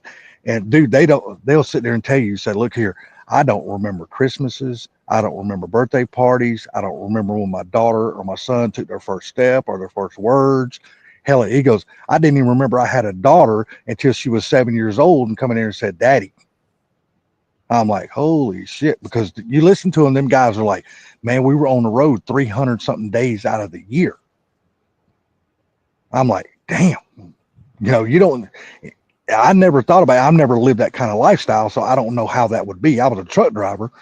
I went back and forth out to California and stuff. So I do remember, I do understand what they say about not being around for your kids and things like that. Cause I was on the road for weeks at a time. But to be on the road be out traveling across the country and shit for 300 something days out of the year, holy shit, there would be a lot of stuff you would miss. And it sucks because you do it for not only yourself but for your family too. But they don't realize that until they get older. But it's like all the lost time. It's when they're younger. I feel like the memories are mainly for the parents. Like, oh man, I remember you were 2 years old. And then as you get older, like teens and stuff, that's when you start to share the memories together. And that's why I'm like, man, it sucks when people go through that stage. Like, oh man, I've been around, but I haven't been around because I've been trying to make money for my family. And the kids Yeah. like, Daddy, why aren't you You know, here? Mommy, why aren't you around? I'm not trying to make money for you guys to make a difference. You don't have. you You know, have to live what I lived through. you know there's a country song. There's a country song, right? Well, there's a lot of them. Which one are you talking about? No, I went you guys exactly what you guys are talking about. No, really. Yeah, John Anderson. Wish you could have been there. I'd have to go listen to it because I don't think I it's a remember. Flow songs. I wish I could have been there for that. Doing John, was it Little Johnny at his a baseball game, but he was on the road somewhere. That's crazy. Yeah, it's a good song. It's a good little story in it. I mean, I imagine like when I was talking about the wrestlers, but I can imagine there's musicians and even pro athletes. When they're out traveling across, like say a tennis player or a golf player that travels overseas and back and forth to the United States, doing their sports and things. I mean, I imagine they miss a lot of time too. Yeah. But it would be hard if just say you put yourself, just say you put yourself in a golfer or a tennis player's, a professional tennis player's position, and I got this chance. I can fly over to whatever country, and they're going to pay me $1 million just to go over there and do a 2 or maybe a 6 hour split up over a few days of just signing autographs, but yet I get to play in this damn tournament. And if I win this tournament, it's going to pay me $5, $6, $7, $8 million. Yeah. I'm like, how do you say no to that and just not go? No kidding. You know what I'm saying? How can you say no to that? It's like Tiger Woods when he used to show up to play at golf tournaments and stuff. Dude, they paid him $1 million just to sign autographs 2 hours a day for 3 days. That's not even counting the money he makes off the tournament if he wins or whatever position he finishes in. He was getting $1 million just to sign autographs. 2 hours a day for 3 days.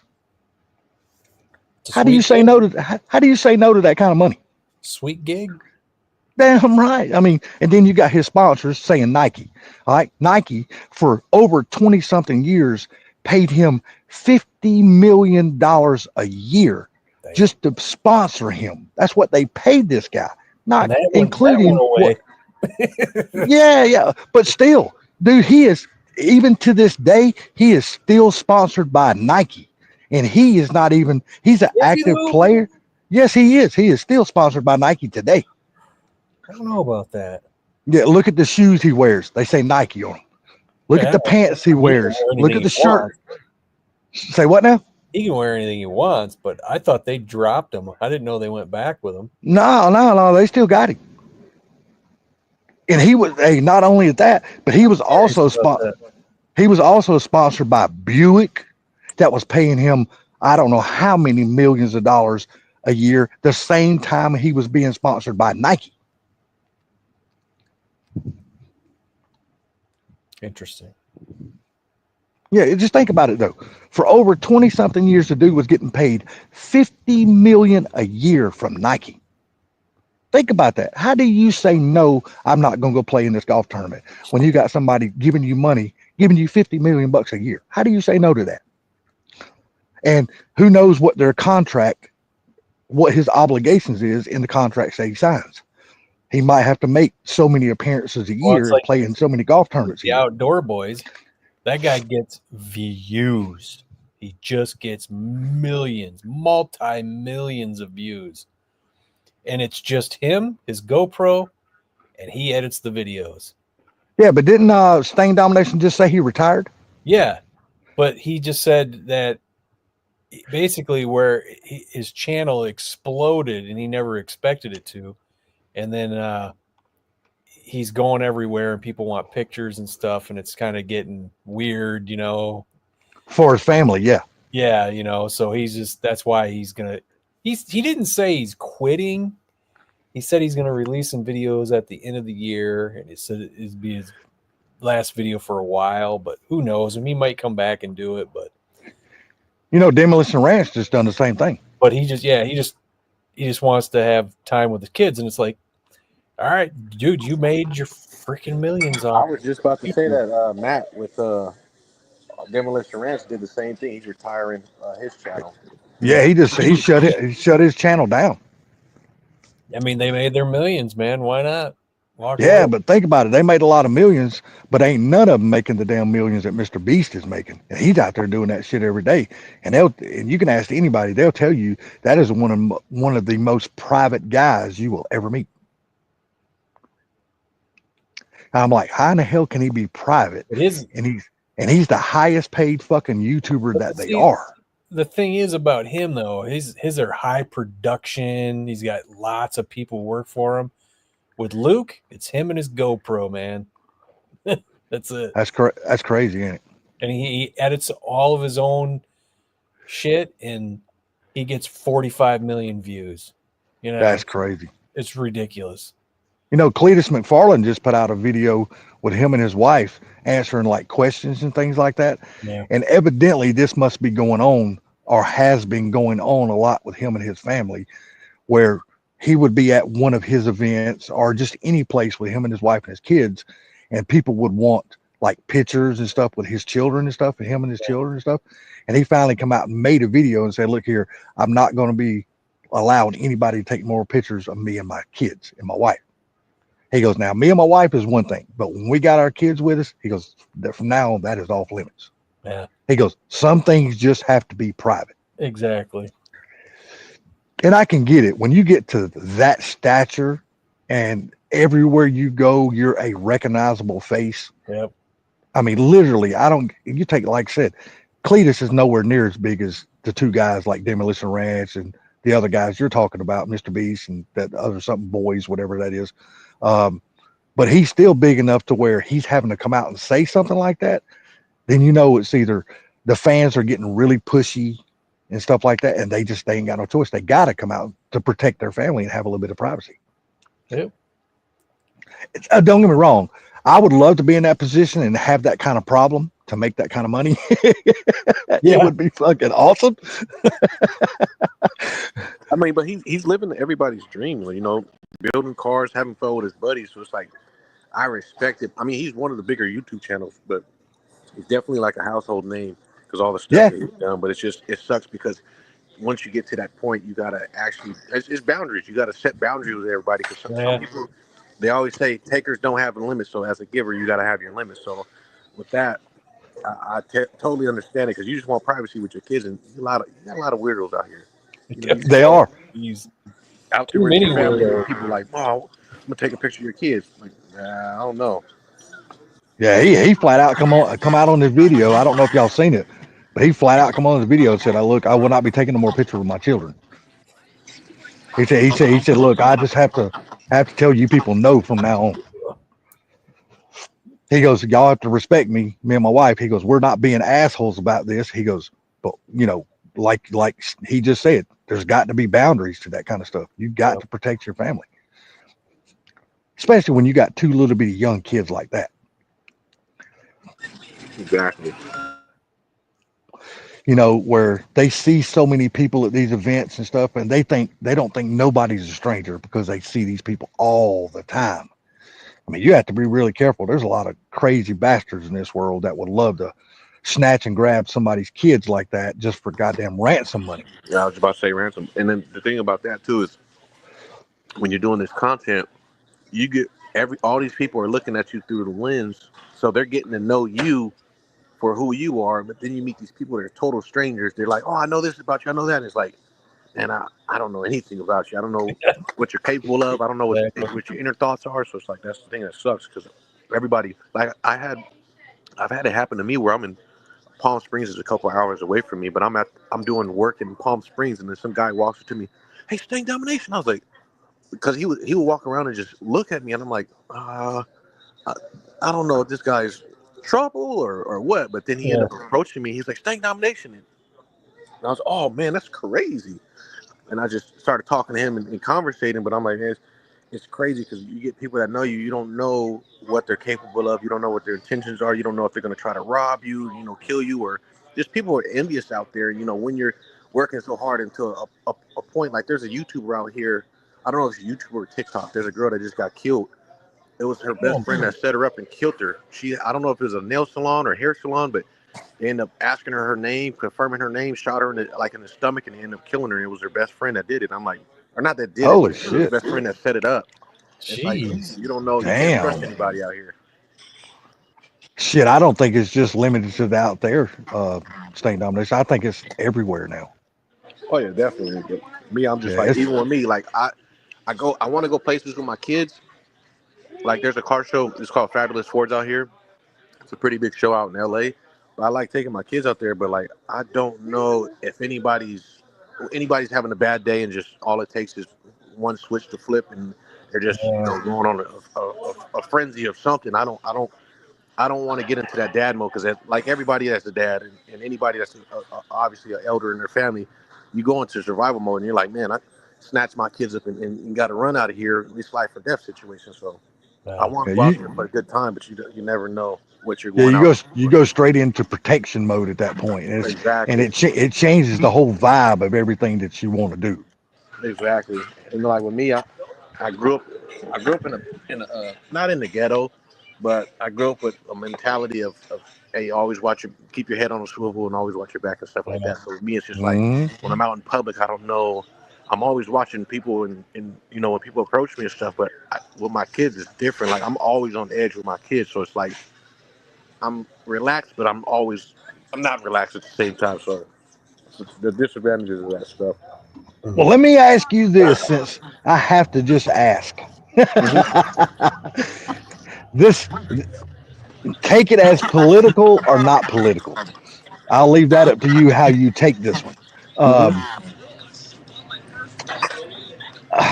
how with the taxes out there being so expensive the way they are, um, how are you guys able to freaking live and survive?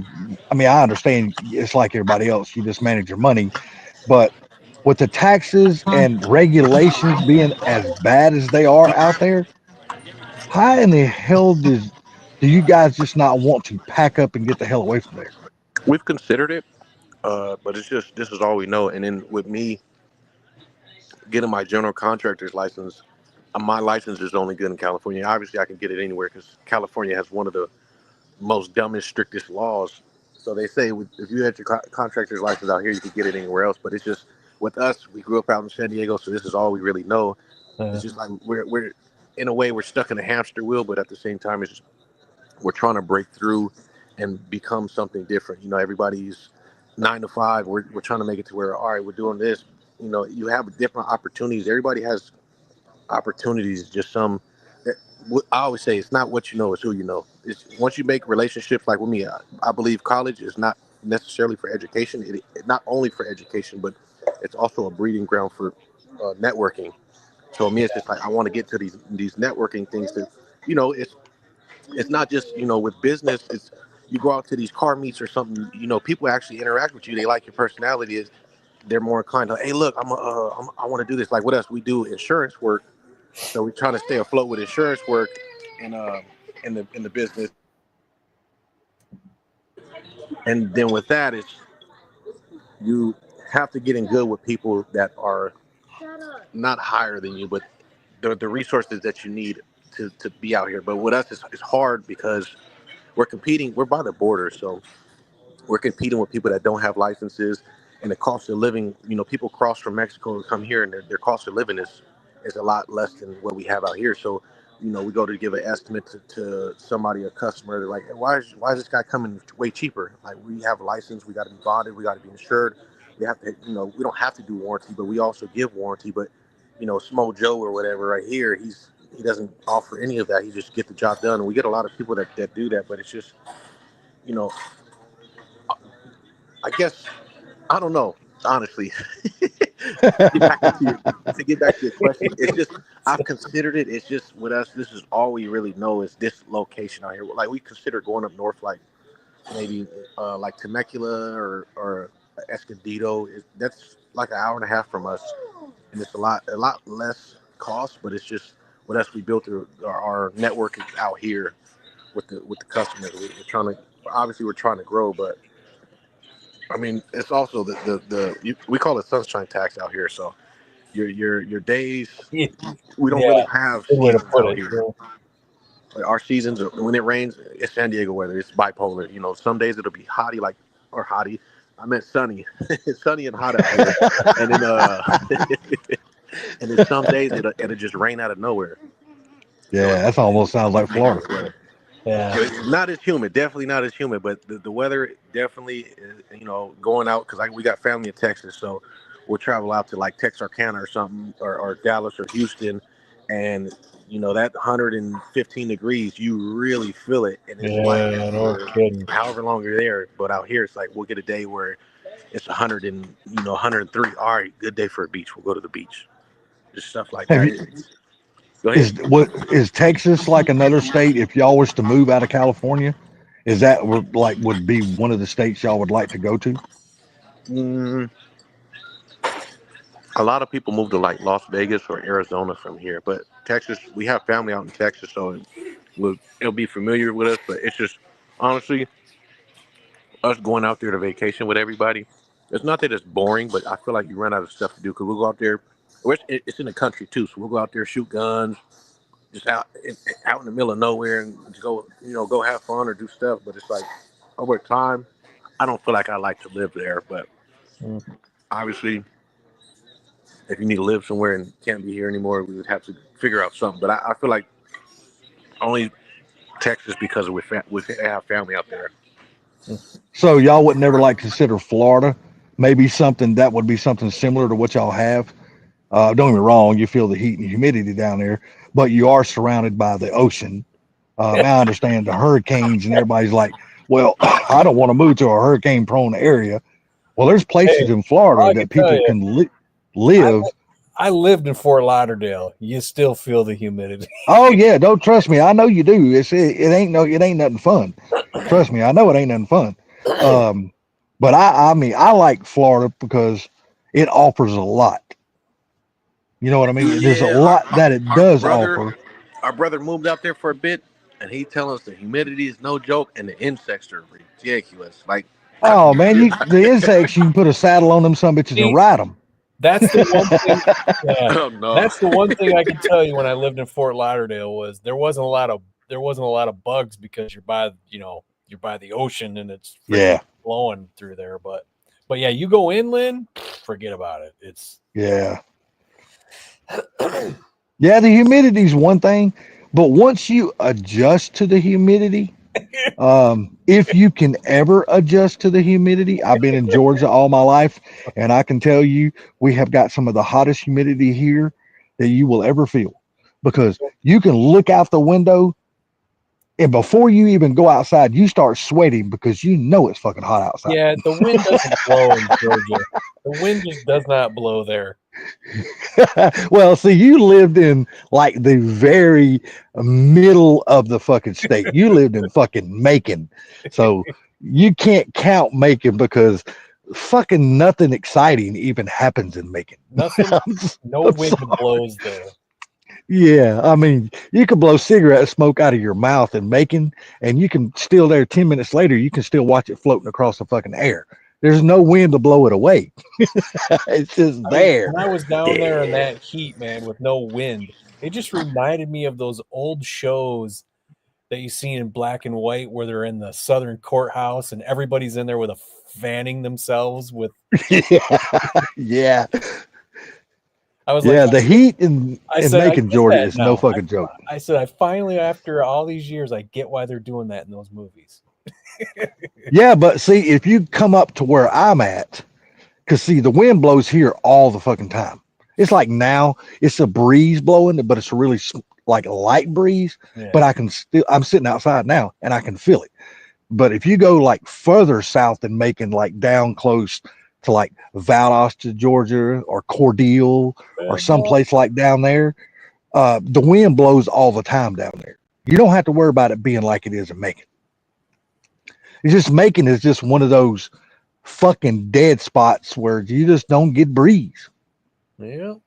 You can fart and 40 minutes later, you still smell that bastard. we call that the What? marinated fart. What now? No, I said we call that the marinated fart. Yeah, exactly. Exactly.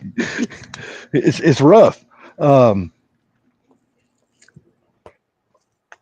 Damn it. Sorry, my mom just come out here and gave me her Mother's Day roses to go throw in the garbage. So, Well, all right, guys, I want to get off here. I'm getting tired. oh, sounds like you got to go marinate a fart, or it's time to be getting rid of that marinated fart. Didn't eat Well, no broth, so we're good. I'm gonna start eating dinner with the family, so it was good talking to you guys. All right, yeah. Hey, man. you too, buddy. Really nice to hear from you, man. Hell yeah, dude. Appreciate it. So, Talk to you guys soon. hey, come back more often, man. We'd love to hear from you and have your brother with you, because that's why I love watching your videos, man. Because you and Funky are, to me, are the most interesting channels, because y'all are always laughing. Y'all make the damn channel interesting.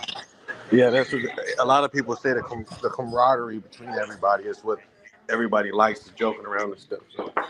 Yeah, see, and that's why I can't watch Caleb's videos. It's like looking at this sidewalk. It never changes. So that's why I can't watch this shit. But anyway, nice talking to you, buddy. You have a great time. Tell your brother we all say hello, man. Hell yeah, man. Appreciate it. I will do. All And right, man. Funky, take care, buddy. Appreciate you letting me up on the panel. Enjoy the conversation. All right, guys. Everybody in chat, y'all have a good one. We'll see y'all on the flip side.